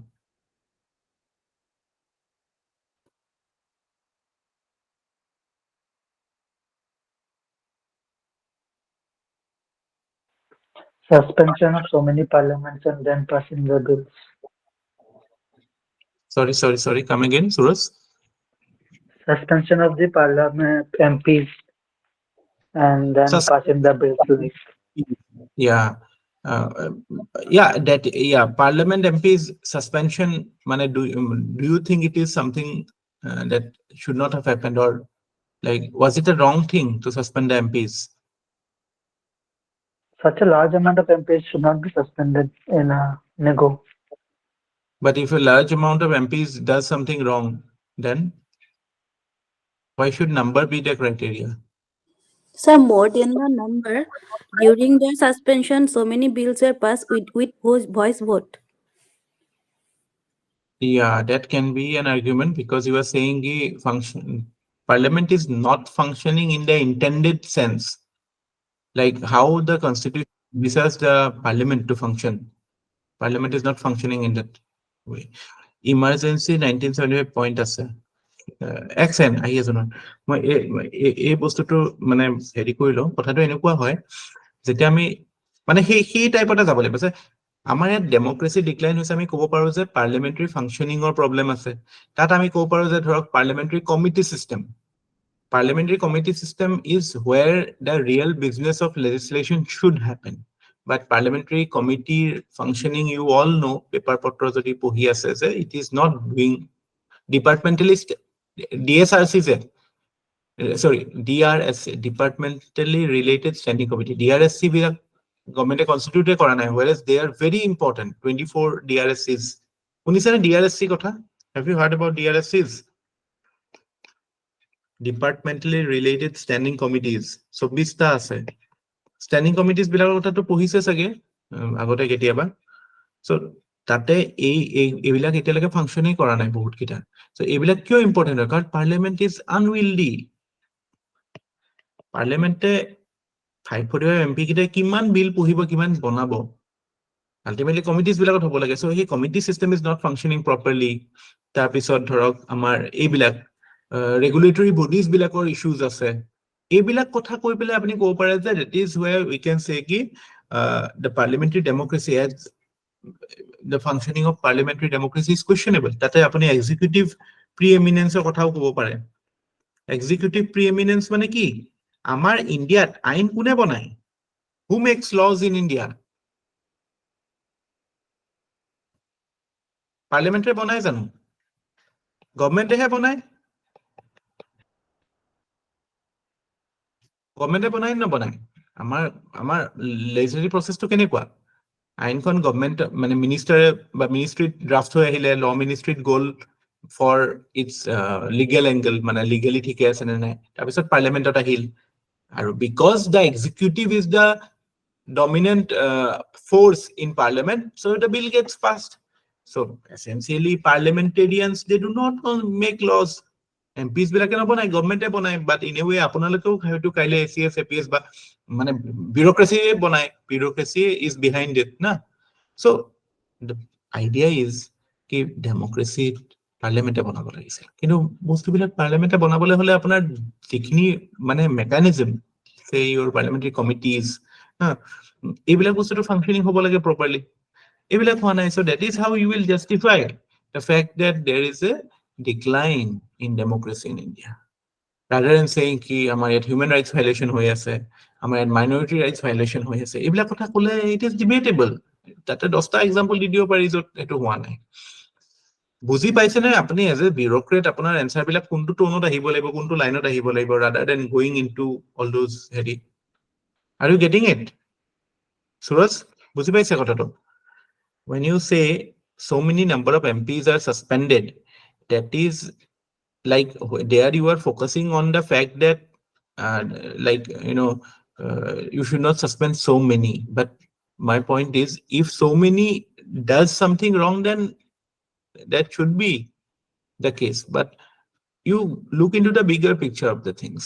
এনেকুৱা এটা স্পেচিফিক হেৰিয়ত যাব নালাগে, স্পেচিফিক ডিটেইলছত যাব নালাগে। আমি বিগ পিকচাৰটো চাওঁ, কি হৈছে পাৰ্লিয়ামেণ্টাৰী ফাংচনিং, কিমান ডেজ পাৰ্লিয়ামেণ্টে কাম কৰে, কিমান এগেইন এইটো কথাও আহে যে কিমান বিল ডিবেটত আহে, পাব্লিক ডিবেটত, পাব্লিক ডিছকোৰ্চত কিমান বিল আহে। এইবিলাকো এটা এক্সাম্পল হয় to show' that there are democratic deficit in India, but not the fact that minority rights is creating trust. হেনেকুৱা টাইপ নক'ব, কিন্তু কেতিয়াও নক'ব, ইণ্টাৰভিউটো নক'ব, সেইটো নক'ব, কাৰণ ইট ইজ ডিবেটেবল। কিছুমান মানে there is two sides to the coin. আৰু এই টিউনিংটো এতিয়াৰ পৰাই লাগিব কিন্তু দেই, সেট কৰিব। Otherwise it will be difficult to inculcate those things in yourself, আৰু মেইনছৰ এনচাৰত হয়তো এক্সপ'জ হৈও যাব পাৰে সেনেকুৱা টাইপ চিন্তাত থাকিলে। So সদায় মানে আমি এনসাৰ ৰাইটিংৰ এটা বেসিক ফাণ্ডা আছে। এনসাৰ ৰাইটিং মই কাবাক কৈ আছিলো, it is like a inverted pyramid. Inverted pyramid মানে কি হয়? যেতিয়া আপোনাক কিবা এটা বস্তুৰ ওপৰত এটা কুৱেশ্যন সোধে, কি মেটাৰ ওপৰত সোধে, আমি ইয়াতে মেইনছৰ কুৱেশ্যন এটা চাওঁ। ইয়াতে কিবা এটা এনি কুৱেশ্যনছ ক'ত কৰোঁ।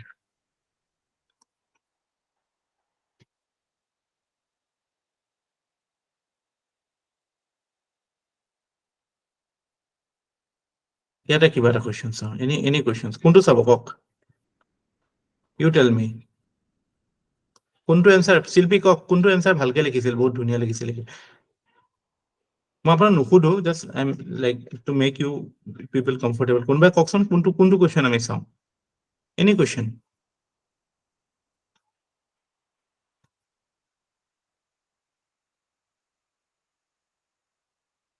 $17. Do you think that road to sustainability starts with pollution prevention? Give reasons. road to sustainability এটা keyword হয়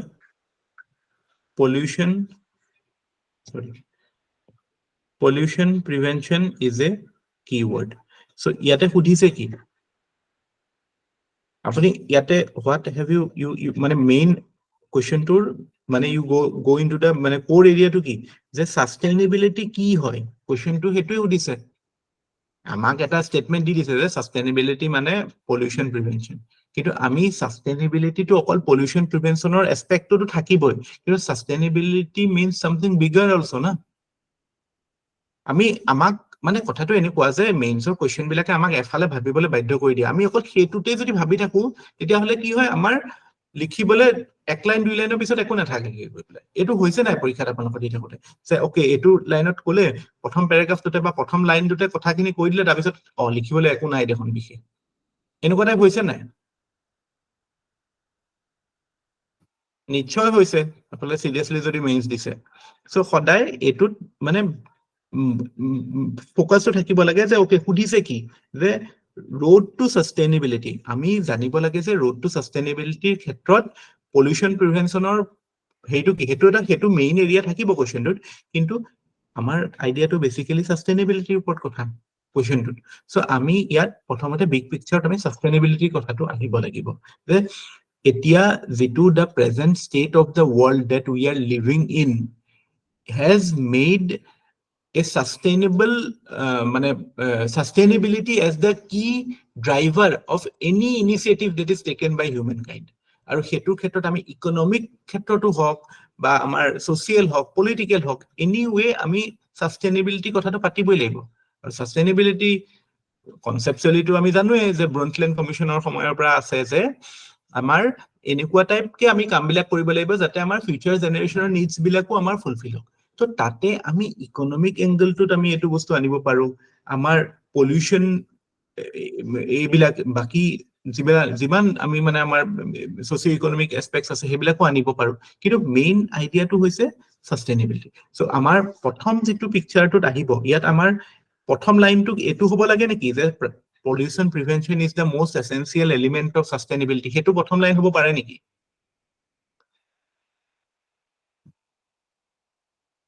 যদি আমি স্টাৰ্ট কৰো যে pollution is one of the most important aspect of sustainability হে লাইনটো বেছি ভাল হ'বনে নে এটো হ'ব যে sustainability is the major theme of any human enterprise of 21st century because of the state of world that we are living in হেতু লাইন বেছি বেটাৰ হ'ব কোনটো লাইন বেছি বেটাৰ হ'ব So definitely the second one. yes কিয় হয় because আমি তাতে আমাৰ বিগ পিকচাৰটো আমি সেট কৰিছো আৰু এই বস্তুটো সব এনসাৰতে এই বস্তুটো আহিব লাগিব এই বস্তুটো আহি আপুনি তাৰ পিছত এসপেক্ট বিলাকত ডিল কৰক তাৰ পিছত আপোনাৰ মেইন বস্তুটো থুমাওক তাৰ পিছত আপুনি উলাই আহক এনসাৰটো পা এন্ড মনত ৰাখিব এক এক্সাৰসাইজটো কৰিলে mains became very easy question বিলাকৰ লগত এই গেমটো যদি আপুনি খেলিব পাৰে then your answers will be top notch you will be addressing all aspects আপোনাৰ 3টা পেজ 4টা পেজ ফুল হ'ব আৰু অসুবিধা নাপায় এনসাৰ লিখোতে কিন্তু এটো নকৰি যদি আমি বস্তুটো আন্ডাৰ প্ৰেসাৰ থাকো ন হৈ যায় মই হেতু ফেস কৰিছো মানে 2013 ত যেতিয়া UPSC প্ৰথমবাৰ এই প্যাটাৰ্নত আহিছে ইট ওয়াজ হৰিবল ফৰ মি মানে 25টা কোৱেশ্চন আছিলে প্ৰথমবাৰ আমি 2013 ত যেতিয়া প্ৰথমবাৰ মেইনছ মানে এটো প্যাটাৰ্নত দিছিলো 4খন GS paper 25 questions all 10 মাৰ্কাৰ্স so এটাটো টাইমৰ ক্ৰাঞ্চ আৰু এটা ভাবি আৰু প্ৰথম কোৱেশ্চনটো আহিছিলে তাণ্ডৱ ড্যান্সৰ ওপৰত GS1 ত মোৰ মনত আছে এন্ড ইট মানে আমাৰ তাণ্ডৱ হেতুতে আৰম্ভ হৈ গৈছিলে মানে still there were people who did well but if you are not prepared then you will be under pressure and you tend to forget যেটো জানো হেতু পাহৰি যাও কিন্তু মই এটো কল যে আমাৰ এতিয়াও আমি মই যদি এখন পেপাৰ আপোনাক এইমাত্ৰ লিখিব দিও এতিয়াও আপোনাক ধুনীয়া আনসাৰ লিখিব পাৰিব provided you think in a broader way সব কোৱেশ্চনতে হেতু যাব এটা সাপোজ ইটস ন্যাশনাল লজিষ্টিক্স পলিচিৰ ওপৰত যেতিয়া খুধে আপুনি ন্যাশনাল লজিষ্টিক্স পলিচি বুলি নাযাব যে লজিষ্টিক্স কি হয় হেতুৰ বস্তুটোত আহক যে লজিষ্টিক্স আমাৰ কোনটো সেক্টৰত লাগে মেইনলি ইকোনমি কথাই কওঁ যে লজিষ্টিক্স ইজ দা মানে is a prime driver of economic growth হেতুৰ পৰা যেতিয়া আপুনি আহিব তেতিয়া আপুনি এক্সামিনাৰ বুজি পাব আপোনাৰ প্ৰথম লাইনটো পঢ়ি যাও তেওঁ মেইন বস্তুটো ধৰিব পাৰিছে কিন্তু যদি আমি direct national logistic policy Tux about দিছ ইমানখিনি ৰোডৱেজ হ'ব লাগে ইমানখিনি ৰেলৱেজ হ'ব লাগে তেতিয়া কি হয় মানে এনসাৰটো মানে অলপমান লিখাৰ পিছত চাব ইমান নাথাকে লিখিবলৈ তো এই বস্তুটো কিন্তু এতিয়াৰ পৰা লাগিব দেই এই মাইণ্ডছেটত সেইটো বস্তু থব কোৱেশ্চনছ বিলাক যেতিয়া কৰিব মানে ইউ মানে এটা ইনভাৰ্টেড আইডিয়াত যাব মানে প্ৰথমতে একদম ডাঙৰ কৰি দিব মানে মেইন থিমটোত যাব তাৰ পৰা you zoom in on the main part আৰু কেতিয়াবা কি হয় যে সময় নাই বোলে 10 মাৰ্কৰ বা 5 মাৰ্কৰ কোৱেশ্চন আছে তেতিয়া ডাইৰেক্টলি যদি আৰু আপুনি কথা জানে দেন ইউ গো ডিৰেক্টলি যে সময় নাই নেশ্যনেল লজিষ্টিক পলিচি মই বোলে 5টা কথা জানো তেতিয়া নেশ্যনেল লজিষ্টিক পলিচি এইটো হয় 1 2 3 4 5 6 7টা পইণ্ট 6টা পইণ্ট লিখি দিলো বাট when you know something বা মানে যেতিয়া টাইম আছে বা সময়লৈ কৰি আছে তেতিয়া সদায় বস্তুটো এটা কনটেক্সট এটা দি পেলাই কৰিলে ভাল লাগে ন আমি কিতাপবিলাকো সেনেকুৱা কিতাপ পঢ়িয়ে ভাল লাগে ন য'ত এটা কনটেক্সট এটা বিল্ড হয় এছেটো সেইটো বস্তুৱে ৱৰ্ক কৰে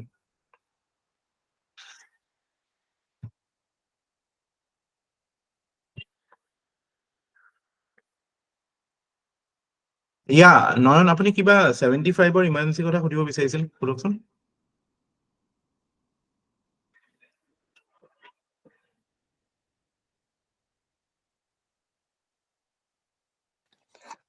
হয় স্যাৰ যেহেতু আপুনি কৈ আছিল regarding decline of democracy in India সেইটো সময়তে স্যাৰ মোৰ 1975ৰ ইমাৰ্জেঞ্চি কথা মোৰ মনত পৰিলে এতিয়াৰ পৰা কেন উই ষ্টাৰ্ট ডেট সেইটো সময়ৰ পৰা মানে উই চ ডাইৰেক্ট ডিক্লাইন অফ ডেমক্ৰেসি তাৰমানে অট'ক্ৰেটিক ৰুল আৰম্ভ হৈ গ'ল মানে কেনেকুৱা মানে মানুহৰ ফাণ্ডামেণ্টেল ৰাইটছ বিলাক মানে কাৰ্টেইল হ'ল সেইটো পইণ্টৰ কথা কৈ অট'ক্ৰেটিক ৰুল আৰম্ভ হ'ল ফাণ্ডামেণ্টেল ৰাইটছ কাৰ্টেইল হ'ল এইবিলাক এক্সট্ৰিম ষ্টেটমেণ্ট ন এইবিলাকতো এক্সট্ৰিম ষ্টেটমেণ্ট হয় আপোনাৰ লাগিছে নাই কাৰণ যদি আমাৰ সেনেকুৱা টাইপ হয় তেতিয়াহ'লে আমি কি কৰি আছো আমিতো চিভিল চাৰ্ভিচৰ কাৰণে প্ৰিপাৰেশ্যন কৰিব নালাগে চ' আপুনি সেইটোৰ পৰা যদি আপুনি কিবা কনক্লুজন ড্ৰ কৰিব লাগে আপুনি এইটো ক'ব পাৰে যে ইউ কেন চে কি an illegitimate parliament passed the 42nd amendment act এইটোতো জানে আই হোপ কি parliament was on extension parliament থাকিব নালাগিছিল ডিজলভ হ'ব লাগিছিল 77 লৈকেতো চলিব নালাগিছিল 71ৰ পৰা 7 বছৰ 6 বছৰ 6.5 বছৰমান চলিছিল চ' is a functioning of the framework that the constitution designed সেইটোত যিবিলাক ইস্যুজ আহিছে সেইবিলাকত যাব হা there has been executive excesses এইবিলাকৰ কথা আহিব কিন্তু আপুনি যদি ডাইৰেক্টলি এইবিলাক কৈ দিয়ে যে অট'ক্ৰেটিক ৰুল আৰম্ভ হ'ল ৰাইটছ ভংগ হৈ গ'ল ডেট ইজ লাইক কি আমি আমাৰ কনষ্টিটিউশ্যনখন বাদ দিলো এনেকুৱাটো হোৱা নাই ন constitution is still the leading framework through which we run the country you cannot still till today we can't create any law which is violative of the constitution so আছে to fundamental rights বিলাক still it is there সেই সময়ত emergency কাৰণে যেটো fundamental ৰাইটৰ মানে যেটো supreme কোৰ্টে যেটো roll play কৰিব লাগে to protect the rights of the people হেতু অলপমান চ্যালেঞ্জ হৈছে but still you cannot draw conclusions like that মানে কথাবিলাক মানে অকমান কেনেকুৱা ইনষ্টিটিউচনেল হেৰিত যাওক যে ডিক্লাইন অফ পাৰ্লিয়ামেণ্টৰ ক্ষেত্ৰত আহক ডিক্লাইন অফ ইনষ্টিটিউচনছৰ কথা আহক এইখন আমি এখন কিতাপৰ কথা মই আগতে কৈ থাকো লেভিটস্কি আৰু হেৰিয়ৰ কি আছিলে লেভিটস্কি আছিলে আৰু ৰবিনসন আছিল নেকি তেওঁলোকৰ এখন why nations die why nations fail এইবুলি এখন কিতাপ আছিল তাত সেইটোৱে লিখিছিলে ফেইলিয়াৰ অফ ইনষ্টিটিউচনছৰ কথা এইবিলাকতো আমি মেইনছত লিখিছিলো ন এইবিলাক কিতাপ কোট কৰিছিল নে কোনোবাই ক'বাত স্কোপটো পাইছিলে why democracies die why আমি এখন কেইখনমান কিতাপৰ কথাও লিখিছিলো তো কোট কৰিব পৰা anyway we'll do it this time আৰু নতুন নতুন কিতাপটো আহি আছে Thank you. এইখন আমাৰ এখন ইন্টাৰেষ্টিং কিতাপ এইখন মই কিনিছো এইখন কিতাপ এখন কোনোবাই দেখা পাইছে নেকি এখন ক'বাত কলোনিয়েল কনষ্টিটিউশ্যন এটা কিবা কিবি ওলাব আপোনালোকলে কামৰ বস্তু মেইনছত মানে এইবাৰ যে সুধি আছিল যে কনষ্টিটিউশ্যনৰ কি বস্তু চেঞ্জ কৰিব লাগে ইণ্টাৰভিউত কাবাক সুধিছিল ন কনষ্টিটিউশ্যনৰ কোনবিলাক সেইবিলাকৰ আলোচনা এটা হৈছিলতো আমাৰ চ' সেইবিলাক এলিমেণ্টটো ইয়াত আহিব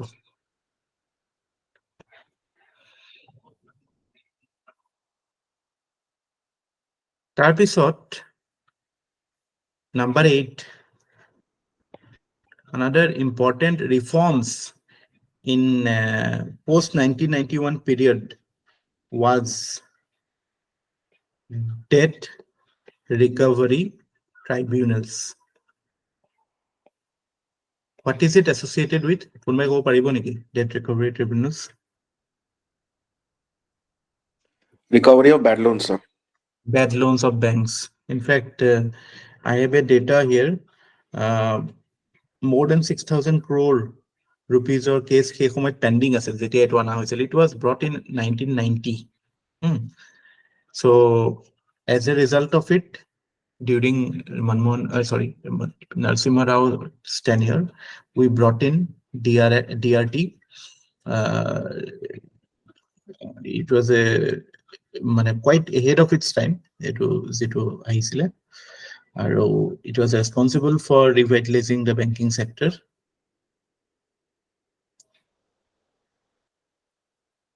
So it was an important step post 91 reforms of debt recovery tribunals. বুজি পাইছেনে সবে যে যিবিলাক আমাৰ বেংকছ বিলাকত বেড লোনছ থাকে বা এনপিএছ থাকে সো কি হয় আগতে কি হৈছিল 1990 ৰ আগতে লোন যদি ৰিকভাৰি হোৱা নাই বেংকে কোৰ্টত যায় সো কোৰ্টত যোৱা মানে again the same judicial process will like prolong the process. So tribunals again, tribunals our constitutional article 323A or B আছে মানে 323A talks about administrative tribunals যিবিলাক গভৰ্ণমেণ্টৰ আৰু 323B talks about other tribunals এটো 323B পৰিব so debt recovery tribunals যিবিলাক আছিল এইবিলাক again it's a quasi judicial body with a simplified procedure to settle the disputes of non-payment of loans আৰু solution দি তাৰপিছত আৰু কিছুমান আহে আমি এটা পিছত সাম সাৰফেসি এক্ট বুলি আছে তাৰপিছত পিছত insolvency and bankruptcy code IBC কথা কম but this was the beginning so debt recovery tribunal to help the banks or help the financial sector recover its bad loans. তাৰপিছত another important reform is the national telecom policy যাৰ benefit আজি আমি এতিয়াও উঠাই আছো লোক আদালত is different Polas লোক আদালত is flowing from the National Legal Service Act যেটো NALSA act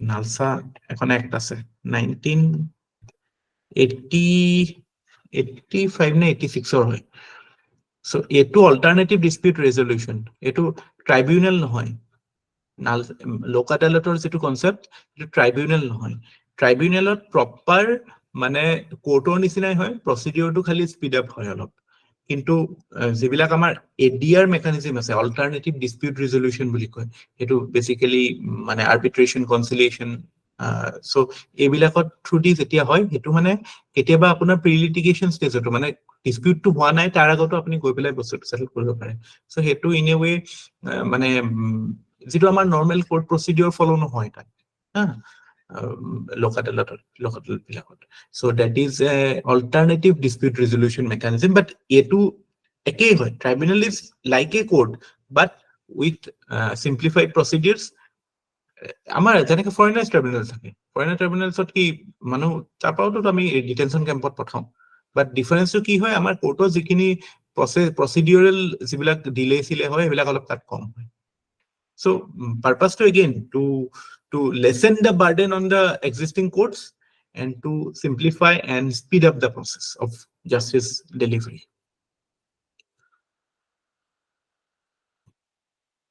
Okay, next important reform is the National Telecom Policy of 1994. So again,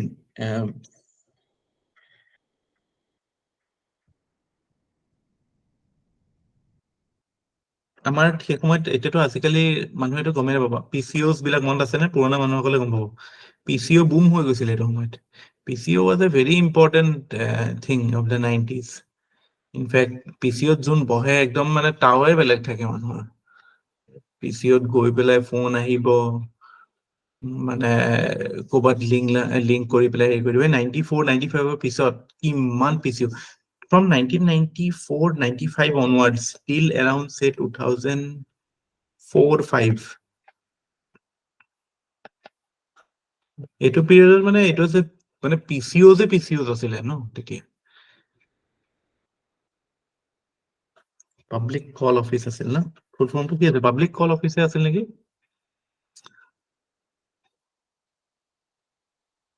public call office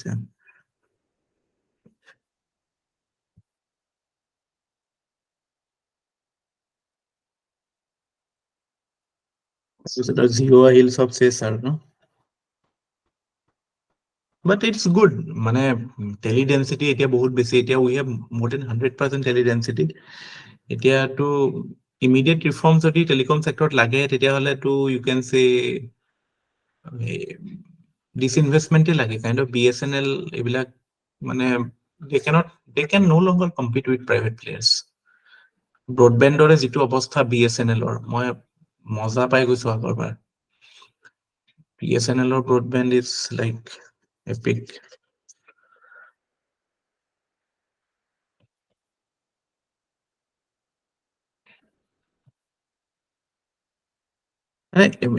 It's an irony how they are existing. এতিয়া Jio আৰু Airtel যিটো service দি আছে ব্ৰডবেণ্ডৰ I don't know how কোনোবাই BSNL কেনেকে ল'ব পাৰে ৱায়াৰডালতো পইচা দিব লাগে ইয়াততো সিহঁতি ৱায়াৰ এনে পেলাই থৈ যায় Jio হেৰিয়ে আৰু Airtel Seattle এইবিলাক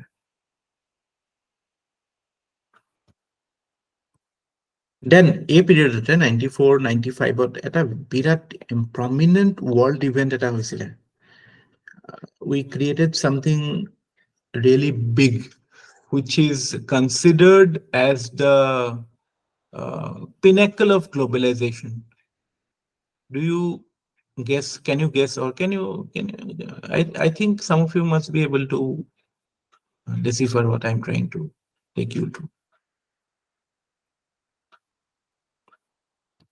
1994-95 পিৰিয়ডত এনেকুৱা কি ইভেন্ট হৈছিল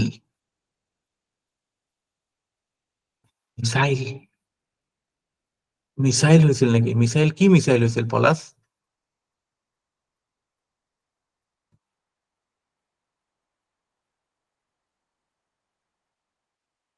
I'm curious 95ত কি মিসাইল 98তে আমি ফুটালো No, মানে we are মানে বস্তুটো আমি it's not trivia নহয় ন আমি এটা লিংকতহে কাম কৰি আছো আমি কি পঢ়ি আছো we are studying some important post 1991 reforms post 1991 reformsৰ ক্ষেত্ৰত এনেকুৱা world wide webৰ কথা কৈছে but how is it related to এইটো টেলিকমৰ লগত অকমান ৰিলেট হ'ব পাৰে but still 1991 এনেকুৱা কি world event হৈছিল which is considered as a epoch of globalization which is considered as a pinnacle of globalization can you identify what I am referring to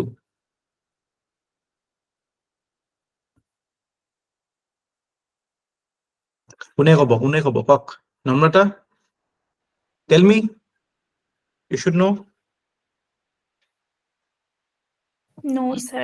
Not. internet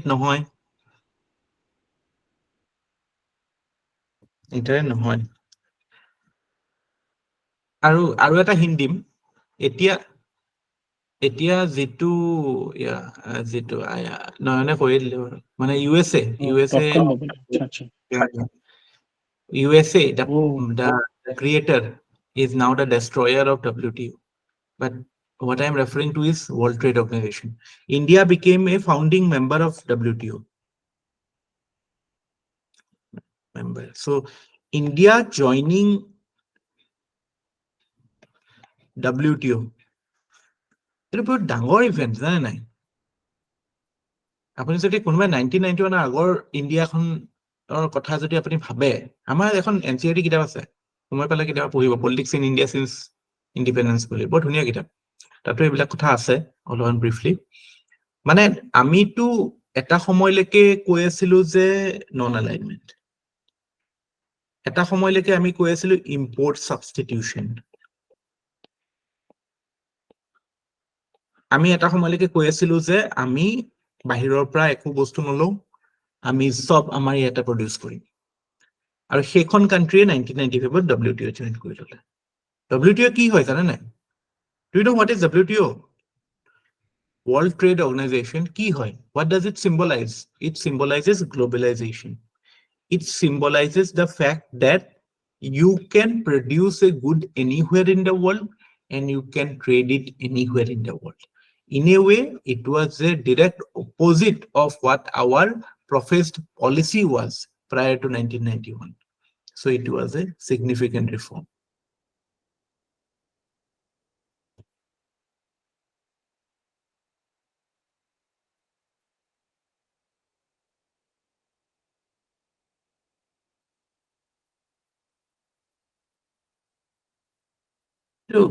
এইবিলাক আগতে tariff barrier বিলাক বহুত বেছি আছিল আমাৰ।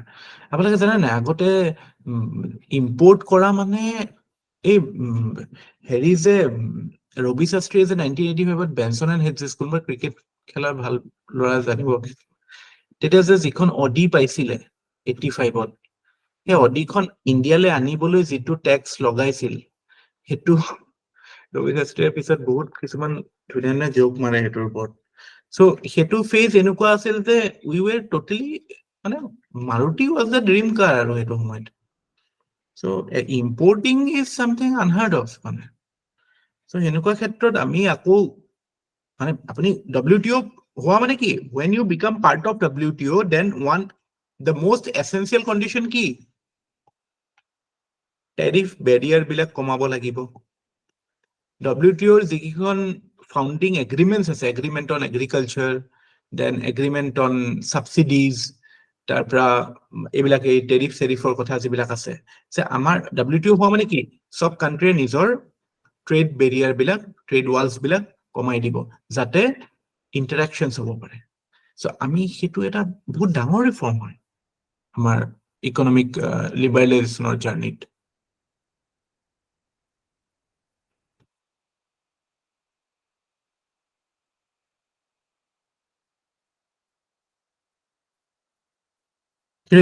এতিয়া চালে নাই, এতিয়া how is world trade moving now? What is the present status of world trade? এইখিনিতে আমি ৰেফাৰ কৰি ল'লে বস্তুটো কমপ্লিট হৈ যায় আইডিয়াটো। এতিয়া কি হৈ আছে world ট্ৰেডৰ চিনাৰিঅ'টো? USA was a pioneer। এই সময়ত যিটো আমাৰ ইউনিপোলাৰ মুভমেন্ট বুলিও কয়, এইটো সময়ত ইউনিপোলাৰ মুভমেন্ট অফ world, মানে USA was the preeminent power of this period। আৰু বাকি কাণ্ট্ৰিজ মানে USSR declined, so USA was leading it। এতিয়াতো মাল্টিপোলাৰিটিৰ ফালে আমি মানে আমি কওঁ মাল্টিপোলাৰ, but still it is kind of USA is a dominant power and China is, you can say, 0.75 of USA or 0.5 of USA, no?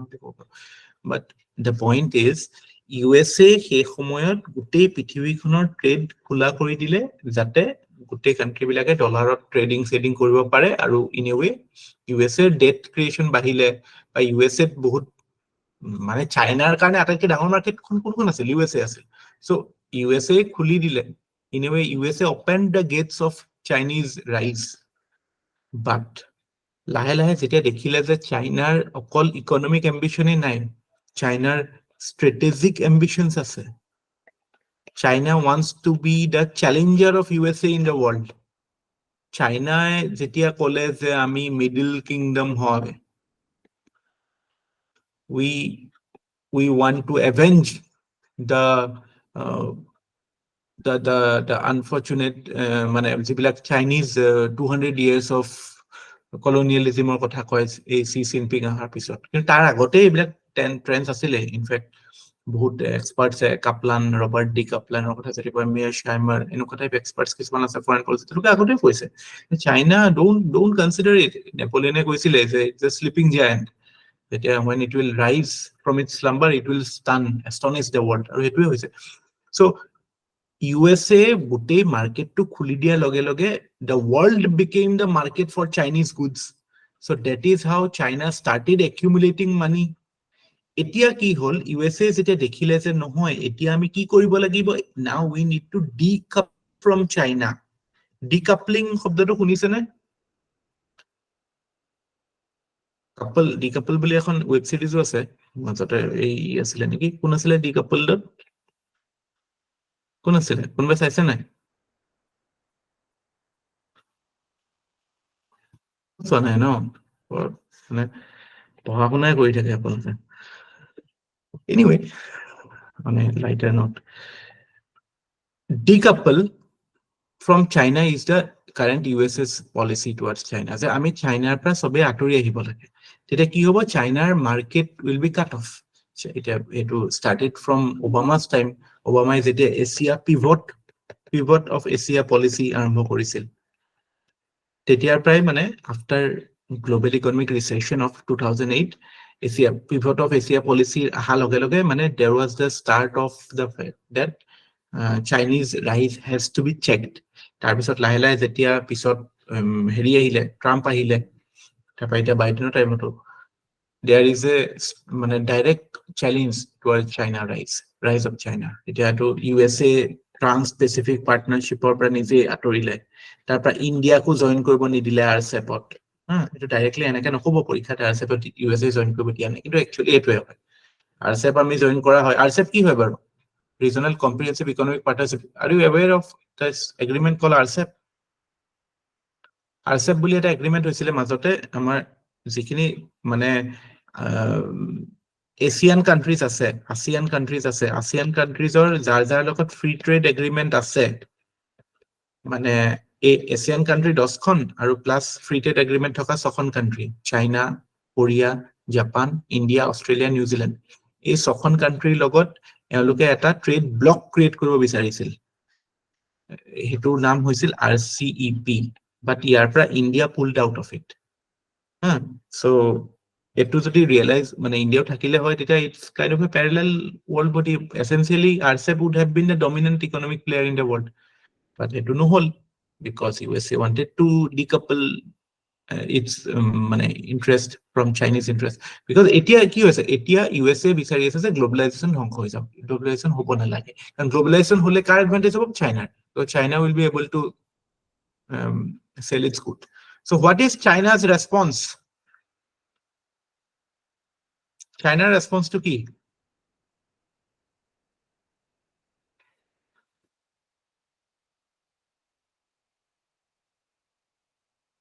কোনে ক'ব পাৰিব? What is China's response to US attempt of decoupling?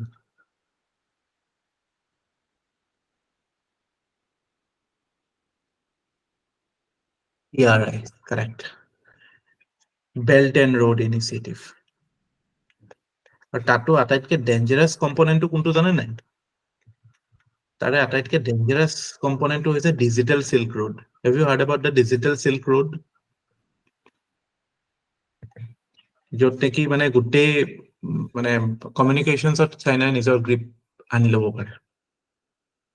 So ইয়াত এইটোৰ through the কি হৈছে, China is trying to create infrastructure projects around the world.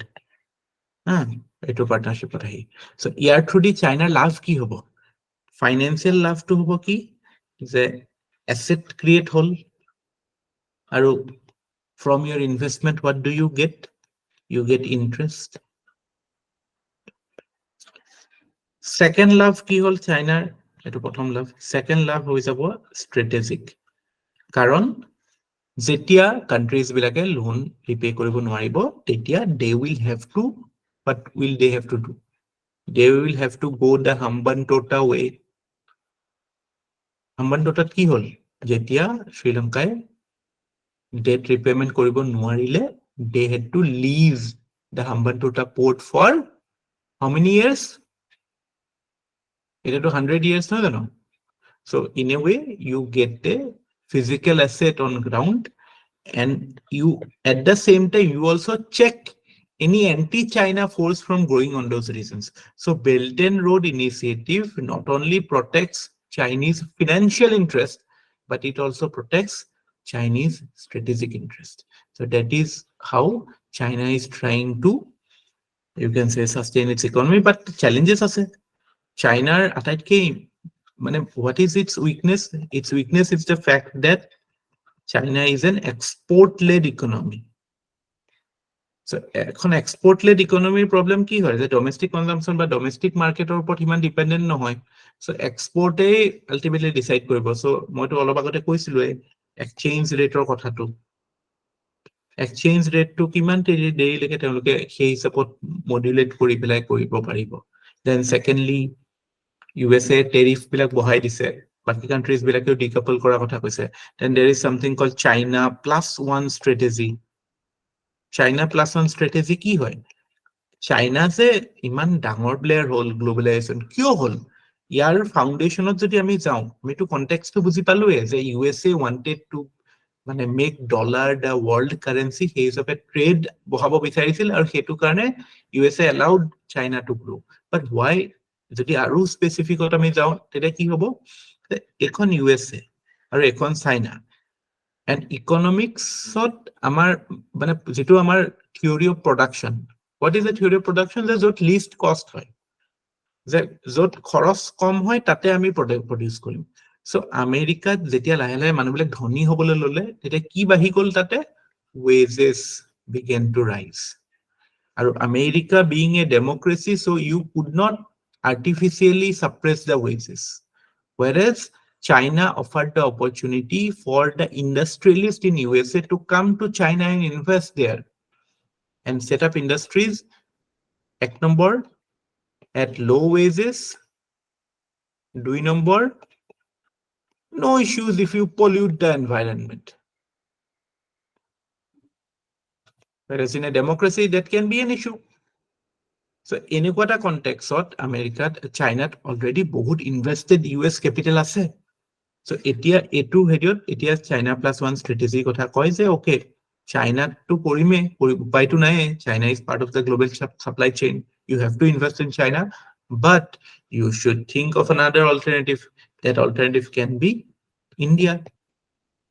But unfortunately, a plus one to India, it will actually, in reality, countries like Vietnam, countries like Mexico are stealing the show.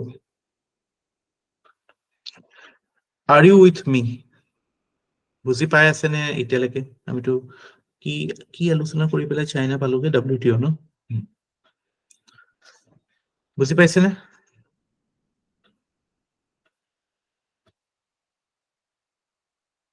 বুজি পাইছে? Good. Very good. তাৰপিছত আৰু হ'ব নেকি ন আজিৰ কাৰণে? আজিৰ কাৰণে 10টা পইণ্ট শিকিলো, এইখিনি অকমান ৰিভাইজ কৰক.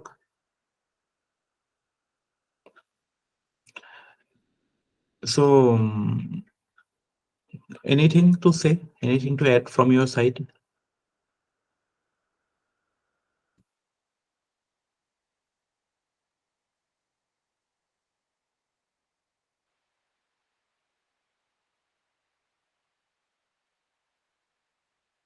এই বস্তুবিলাক কি হয় আমাৰ ভাৰত থাকিলে এই টাৰ্মছ বিলাক বা এই ফেক্টৰছ বিলাক পৰীক্ষাত তেতিয়াহে অকমান লিখিবলৈ বা হেৰি কৰিবলৈ ভাবিবলৈ স্কোপ থাকে.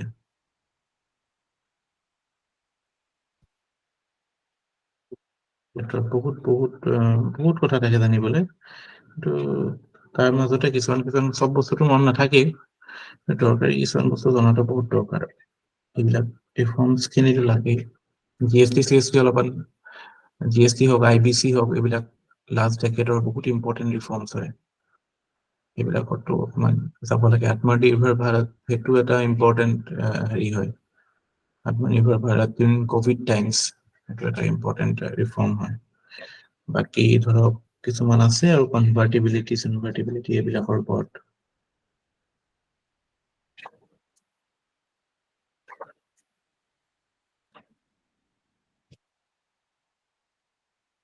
Yeah, I am all ears. Anything to add from your side?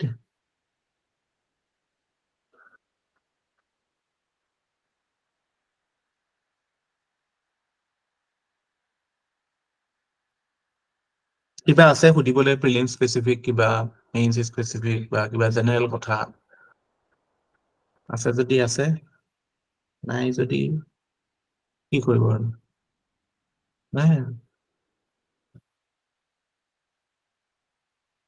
নাই ন স্যাৰ এইবাৰ বাজেটটো যোৱা বছৰটো চাই যাব লাগিব নেকি কিয় এইবছৰ বাজেট কি হ'ব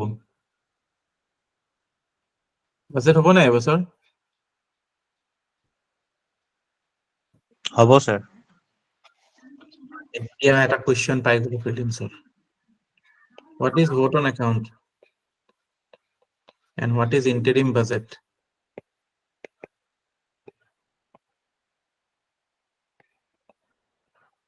কি হয় কোনে ক'ব পাৰিব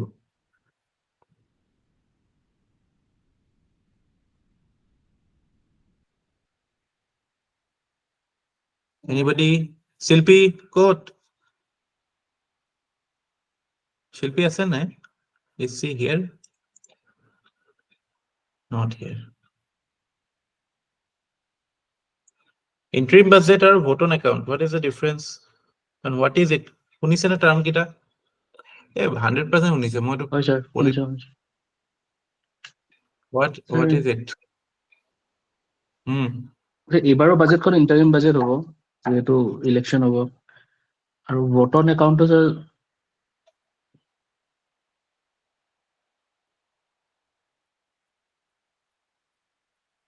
একজেক্ট স্যাৰ টেকনিকেল টাৰ্মছখিনি মনত নাই ভোট অফ একাউণ্টছৰ কোৱেশ্চন আহিব পাৰে মই এটোত মই যদি ৰিফ্ৰেম কৰি সুধো যে ইন্টাৰিম বাজেটত ৰিসিপ্টস এন্ড এক্সপেন্ডিচাৰ দুইটা থাকে নে নাথাকে আমাৰ বেসিক্যালি বাজেটত কি থাকে we have receipts or we have expenditures receipts মানে tax receipts of borrowings of আৰু expenditures থাকে so interim budget কি হয় গম পাইছে না সবে জানে ন নয়ন জানে না আপুনি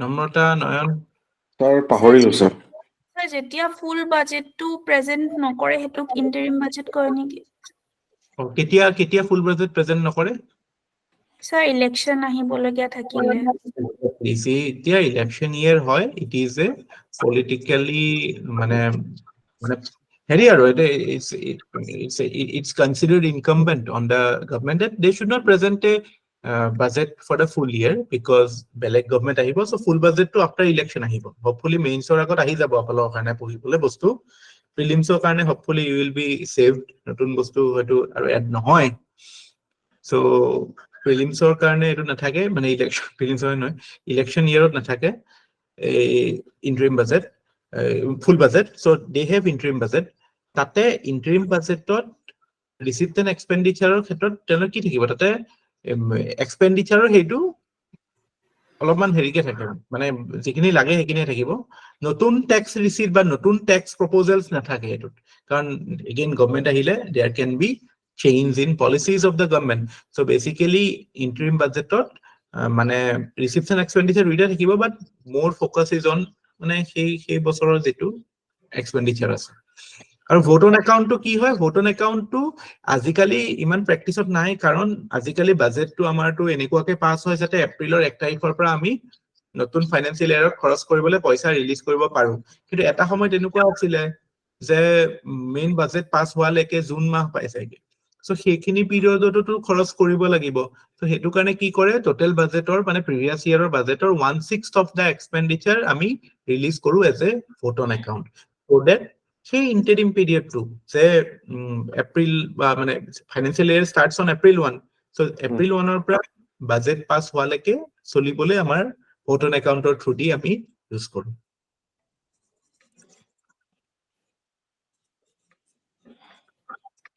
এইবিলাক টাৰ্ম ইম্পৰ্টেন্ট হয়তো প্ৰিলিমছত এনেকুৱা কোৱেশ্চন আহেতো টাৰ্মছৰ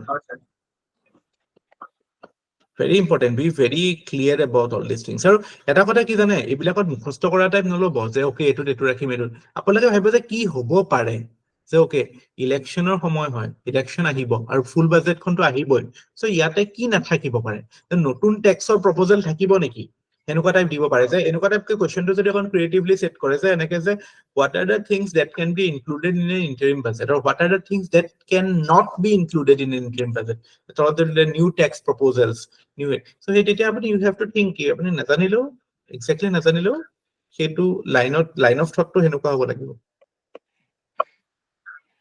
So ebar amar interim budget ahibo, full budget etia nahe, after elections eta notun government form hobo, post mane election tetia he full budget ahibo.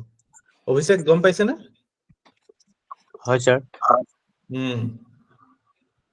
Sir এটা কথা সুধো, স্যার ইন্টারিম বাজেটটোৰ লগত sir consolidated fund of ইন্ডিয়াৰ লগত কিবা relation আছে নেকি? সব তো কনসলিডেটেড ফান্ডতে related. Consolidated fund is the fund of India. So 1 টকা এটাও যদি খৰচ হয় এটো কনসলিডেটেড ফান্ডৰ পৰাই খৰচ হৈছে। ইন্টারিম বাজেটত হওক, ভোটন একাউন্টত হওক, মেইন বাজেটত হওক, whatever money you are spending or whatever money the government of India is spending is out of the consolidated fund of India. And every money out of that has to be taken into account, has to be through proper parliamentary procedures, parliamentary checks and balances ase mane ki budget. Consolidated fund or bahire eku paisa nai, mane we have public account, we have contingency fund, but that money is also out of consolidated fund of India only. Kiman article ot asile consolidated fund of India kune kobo 200 kiman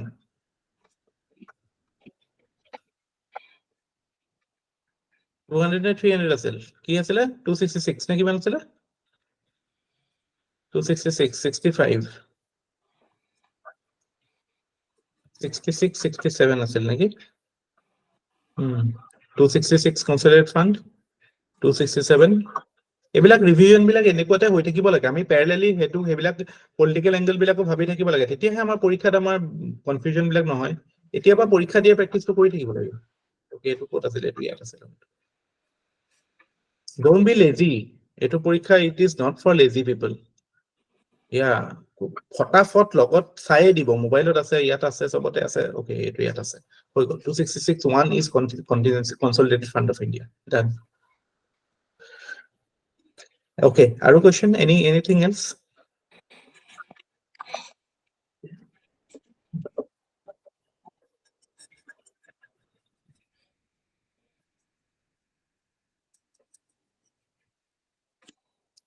আমার কোনে সোধা নাই, Bhaswati anything?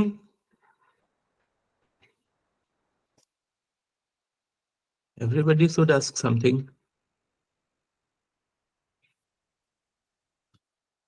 Nothing. একো নাই সুধিবলে? ভাস্বতীটো ইকনমিৰ হয় ন? আপুনিতো আমি ইন্টাৰভিউৰ আগত কথা পাতিছো ইকনমিৰ ওপৰত বহুতখিনি কথা। হয় জানো ভাস্বতী?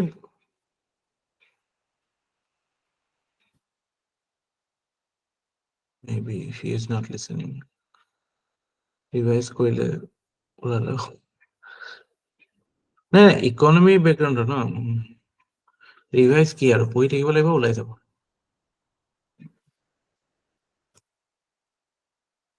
Keep studying.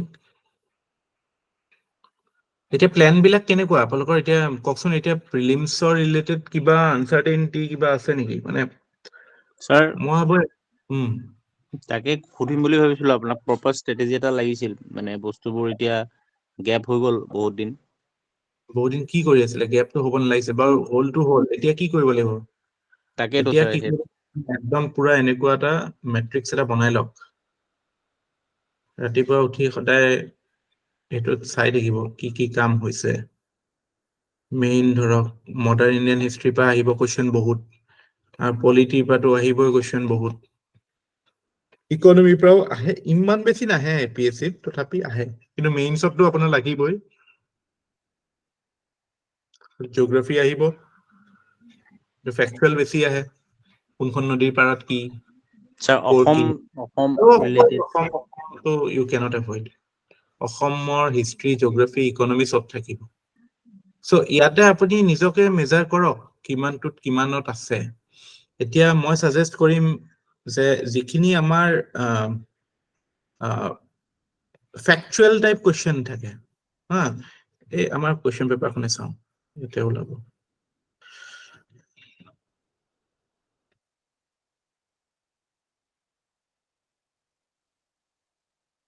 এখন পেপাৰ এটা এইবিলাক কোৱেশ্চন কনসিডাৰ দ্য দেখা পাই আছে ন সকলে Singfos brothers are considered to be pioneers of Assam tea. Roy Assam company was founded in 1835. It to kind of pure fact. Chronological question বহুত আহিছিলে মোৰ মনত নাথাকে ডেটস বোৰ ভাল ওকে chronology to আমি we will try to solve so ইয়াতে এনেকুৱা বিলাকত এতিয়া যেটো ট্ৰেন্ড মানে UPSC ত আজিকালি কি কৰে এনেকুৱা বিলাকত এই ডেটটো ভুলকে দি দি কিন্তু APSC ত খুব সম্ভৱ এটো এতিয়াও হেতু ট্ৰেন্ড দেখা নাই যে এনেকুৱা মানে at least এই দুটা যদি শুদ্ধ থাকে এই ডেটটো ভুলকে দিয়াৰ চান্স বহুত কম থাকে I think এটো ঠিকই ন এটো 3 নম্বৰ স্টেটমেন্টটো ঠিকই আছে চাগে ন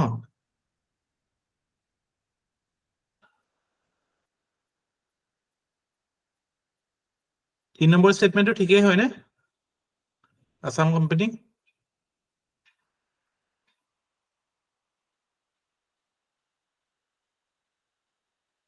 1839 নেকি তো আমাৰ ইয়াতো মানে এটো গণ্ডগোল কৰা হৈছে এতিয়া আসাম কোম্পানী কেতিয়া হয় চাওকচোন 1839 ওলাইছে স্যার সাউন্ড আসাম কোম্পানী 1839 নেকি তো তেতিয়ালে you have to be careful দেখিছে না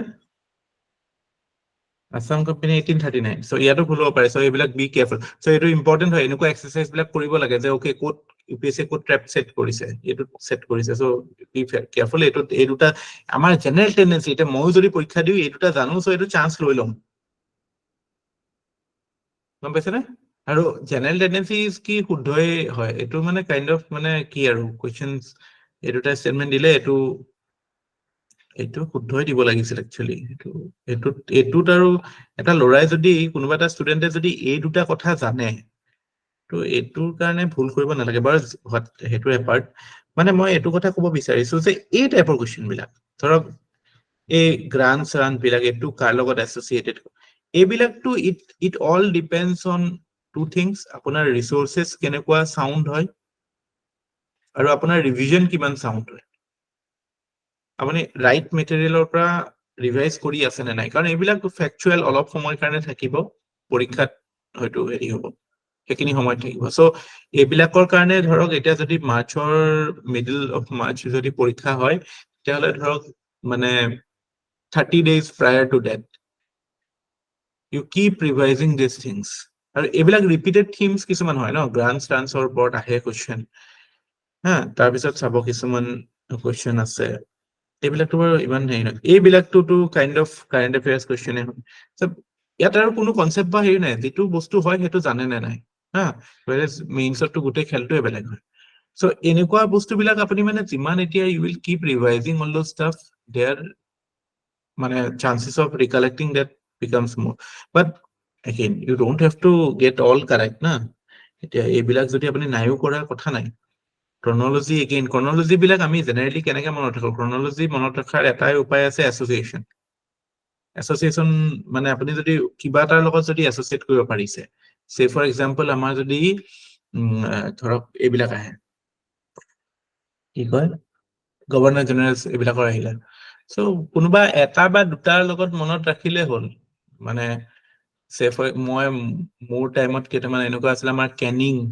কেনিং আছিলে আমাৰ ডিউৰিং দ্য 1857 ৰিভল্ট তো মানে কাইন্ড অফ এনেকে ভাবিছিলো যে কেনিং বহুত মাৰপিট কৰিছিল ন কেনিং আছিলে তাৰ পিছত যেতিয়া কংগ্ৰেছ ফৰ্ম হৈছিল তেতিয়া ডাফাৰিন আছিলে মানে ডাফাৰ এনেকা এই ডাফাৰ আছিল কাৰণে কংগ্ৰেছ ফৰ্ম হ'ব দিব দিছে মানে বেসিক লেভেলত ক'লো কথাটো এনেকুৱা আপুনি কিবা এটা কাইন্ড অফ এসোসিয়েট কৰি থব দুই এটা কথা সো সেই হিচাপত মানে you try to come up with things নহলেতো স্ট্রেট লাইনত মনত নাথাকে ন আমাৰতো বহুতে আচ্ছা এটা সিম্পল কোৱেশ্চন মোগলৰ ইম্পৰ্টেন্ট যি মানে ইম্পৰ্টেণ্ট এম্পায়াৰ্স আছিল মানে গম পাইছে ন সেই তাৰ ক্ৰনলজিটো জানেনে সকলোৱে জাহাংগীৰ আগত আছিল নে শাহজাহান আগত আছিল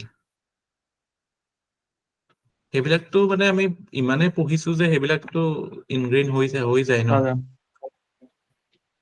শাহজাহান আগত আছিলে নাই স্যাৰ জাহাংগীৰ জাহাংগীৰ আগত আছিলে তাৰপিছত এই যে দিল্লী সালতানাতৰ যে যিকিটা ডাইনেষ্টিজ আছিলে দিল্লী সালতানাত কি আছিলে স্লেভ তাৰপিছত তুগলক তাৰপিছত খিলজি তাৰপিছত কি আছিলে সৈয়দ তাৰপিছত লোধি এনেকুৱা বস্তুবিলাক মানে মেজৰ বস্তুবিলাক মনত ৰাখিব তেনেকে সাউথৰ ইম্পৰ্টেন্ট যিখিনি আছিলে আমাৰ সাউথৰ চেৰা চোলা পাণ্ডিয়া চোলাজ আমি হিষ্ট্ৰীৰো কাম কৰিম টেনচন নল'ব we will work on it history we will try to find a way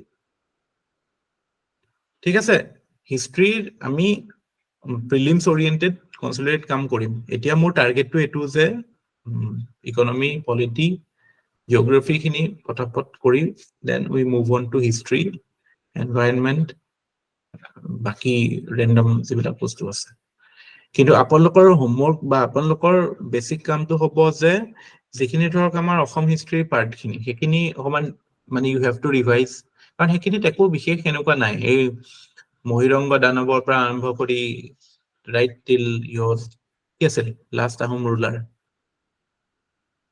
কি নাম আছিলে লাষ্ট আহোম ৰুলাৰজনৰ নাম কি আছিলে পুৰন্দৰ সিংহ পুৰন্দৰ সিংহলৈকে এই গোটেইখিনি বস্তু কোন কোন কি আছিলে লগত কোনবিলাক বস্তু ইম্পৰ্টেণ্ট এছ'চিয়েশ্যনছ বিলাক আৰু women important women in Assam history মানে right from historically speaking culturally speaking এইবিলাক বস্তুৰ ওপৰতো কুৱেশ্যন ৰিপিটেড থিমছত আহে ন আমি কুৱেশ্যন পেপাৰখনে যদি ভালকে এনালাইজ কৰোঁ আমি গম পাওঁ যে কোনটো এৰিয়াত এক্সামিনাৰে ফ'কাছ কৰি আছে এতিয়া একদম চাব হা এইবিলাকতো একদম মানে এগেইন পাৰিব পাৰে নোৱাৰিব কিন্তু এইটো চিম্পল ইজি কুৱেশ্যনে হয় কাৰণ আদি গ্ৰন্থ ইজ সামথিং উই অল মানে আৰ ফেমিলিয়াৰ উইথ তাৰপিছত মই কিছুমান বস্তু দেখাম আপোনাক চাব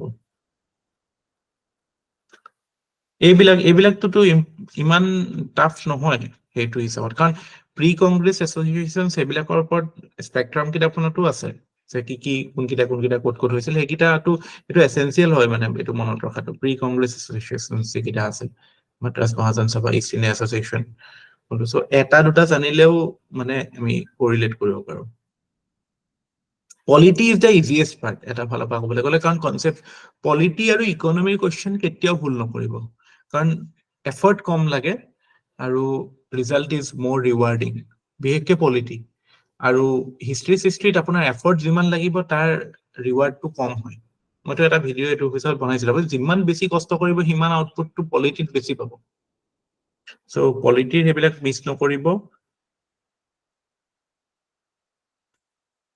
এইটো কুৱেশ্যনৰ এনচাৰ কি লিখিছিল বাৰু আপোনালোকে কওকচোন Which of the following features are regarded as core features of rule of law? Palas, what did you write?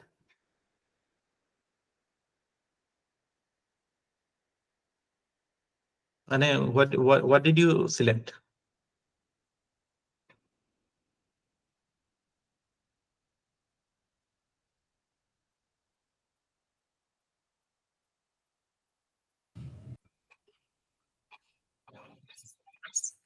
Sir, 2, 3, 4 হ'ব নেকি sir? 2, 3 and 4 দিছে আৰু বেলেগ কোনোবা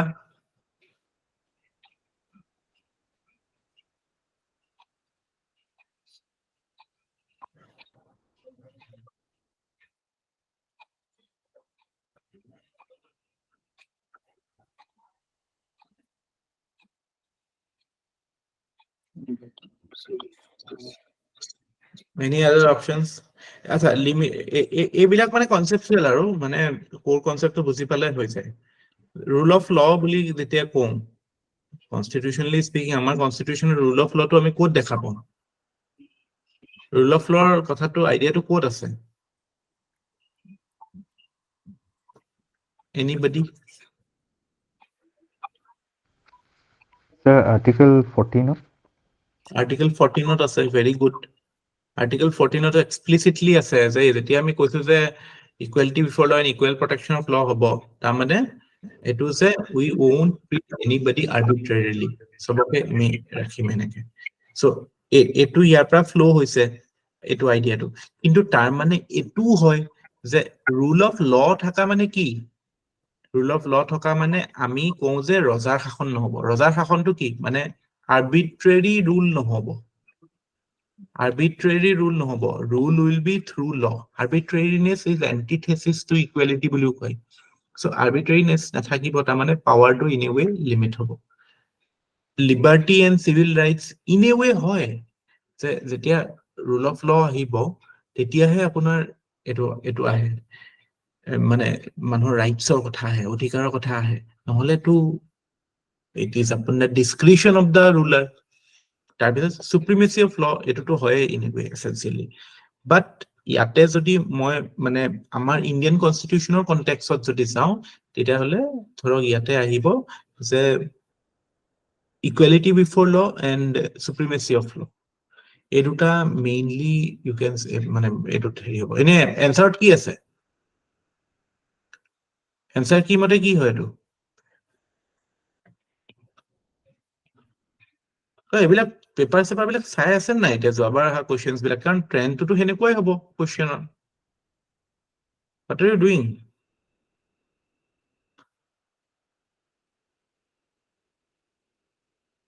কনসেপচুয়াল কুৱেশ্যনছ আহিছে ন? এটোৰ এনসাৰটো কি হয়?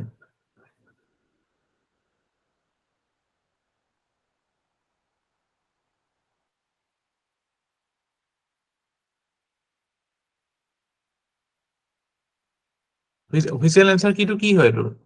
কাবাৰ ওচৰত আছে নেকি?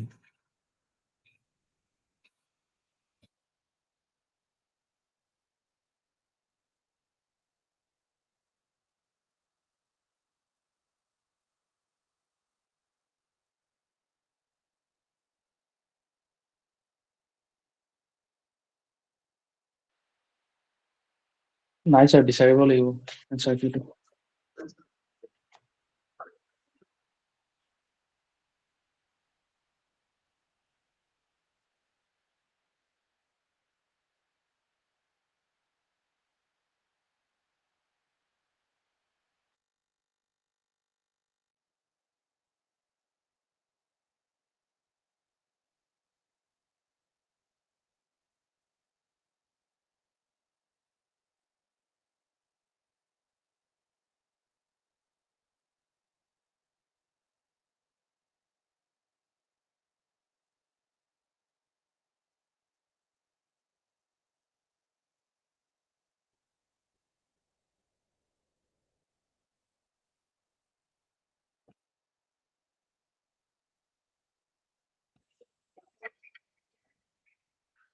তো সেনেকুৱাই হয় কথাটো, কিন্তু এইবিলাক অকণ ডিবেটেবল হয়, কাৰণ গোটেই ইমপ্লাইড কৰিলেতো গোটেইকেইটাই হয় ইচ্ছা লাগে। কোৰ features of rule of law যদি হয়, ৰুল অফ ল বুলি ক'লে এইখিনি কথা আহিব।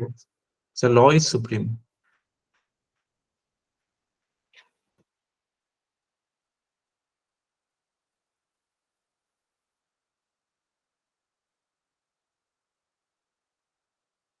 এইবিলাক কিছুমান ডাইৰেক্ট ফেকচুৱেল কুৱেশ্যন, কিছুমান প্ৰটকলছ বিলাকৰ ওপৰত আহে, ইম্পৰ্টেণ্ট প্ৰটকলছ কোনটো কিহৰ লগত। এতিয়া যোৱাবাৰ ধৰক আপোনাৰ এনেকে আহিলে যে জেনেটিকেলি মডিফাইড অৰ্গেনিজমৰ কাৰণে কোনটো হয়। এইবাৰ এনেকে আহিব পাৰে যে আপোনাৰ মেটচ দা ফলোইং দি দিব পাৰে এইকেইটা, এইটোৰ ABCD দি দিলে এইকেইটাই দিব পাৰে, কিন্তু আপোনাৰ প্ৰটকল কেইটাৰ হেৰিকেইটা মেটচ দা ফলোইং দি দিব পাৰে। এনেকুৱা টাইপ। ৰং ডিক্লাৰেশ্যন এইটো কিহৰ লগত এছ'চিয়েটেড, ষ্টকহোম ডিক্লাৰেশ্যন কিহৰ লগত এছ'চিয়েটেড, বেইজিং কিহৰ লগত এছ'চিয়েটেড। চ' অলপমান যোৱাবাৰৰ কুৱেশ্যন পেপাৰখনো অকমান, বা যোৱাবাৰ তাৰ আগৰবাৰৰ কুৱেশ্যন পেপাৰখনো অকমান ইফাল সিফাল কৰিব, ৰেন্ডম কুৱেশ্যনছ কৰি থাকাতকে একচুৱেলি পেপাৰত যি আহিছে সেইটোৱে আপোনাক মানে that is how you will stick to it মানে ঠিক আছে so that is how your preparation will be your preparation should be based on previous year's questions এই হিচাপত নিজৰ কনসেপ্টস বিলাক আমি ষ্ট্ৰং কৰিব লাগে বেসিক বস্তুবিলাক ৰিভাইজ কৰিব লাগে ভালকে কনসেপ্ট বিলাক পুৰা ষ্ট্ৰং হ'ব লাগে যাতে পৰীক্ষাত আমাৰ কনফিউজন নহয় নহলে আমাৰ সাফিসিয়েন্ট নাথাকিব পৰীক্ষা দিবলৈ ভয়ে ভয়ে যাব লাগিব ঠিক আছে thank you I hope nothing to ask আবার কিবা আছে নেকি নাই ন Thank you, sir. Thank you. Good night.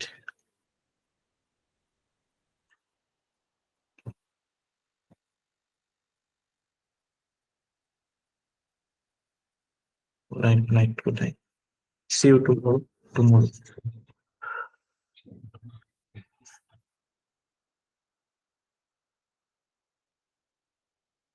Same timing. আমি মানে ৰাতিপুৱা ক্লাছটো আমি 3 তাৰিখৰ পিছৰ পৰা কৰিম 3 তাৰিখে কিবা এটা মোৰ কাম আছে 3 তাৰিখলৈ তাৰ আগলৈকে ইভিনিঙে কৰিম তেনেকৈ আমি এইকেইদিন এই বেসিক ফ্ৰেমৱৰ্কটো কৰি ইকনমিৰ বেসিক্সখিনি ৰিভাইজ কৰি পলিটিত ধাম চেছ কৰিব লাগিব বস্তু থ্যাংক ইউ বাই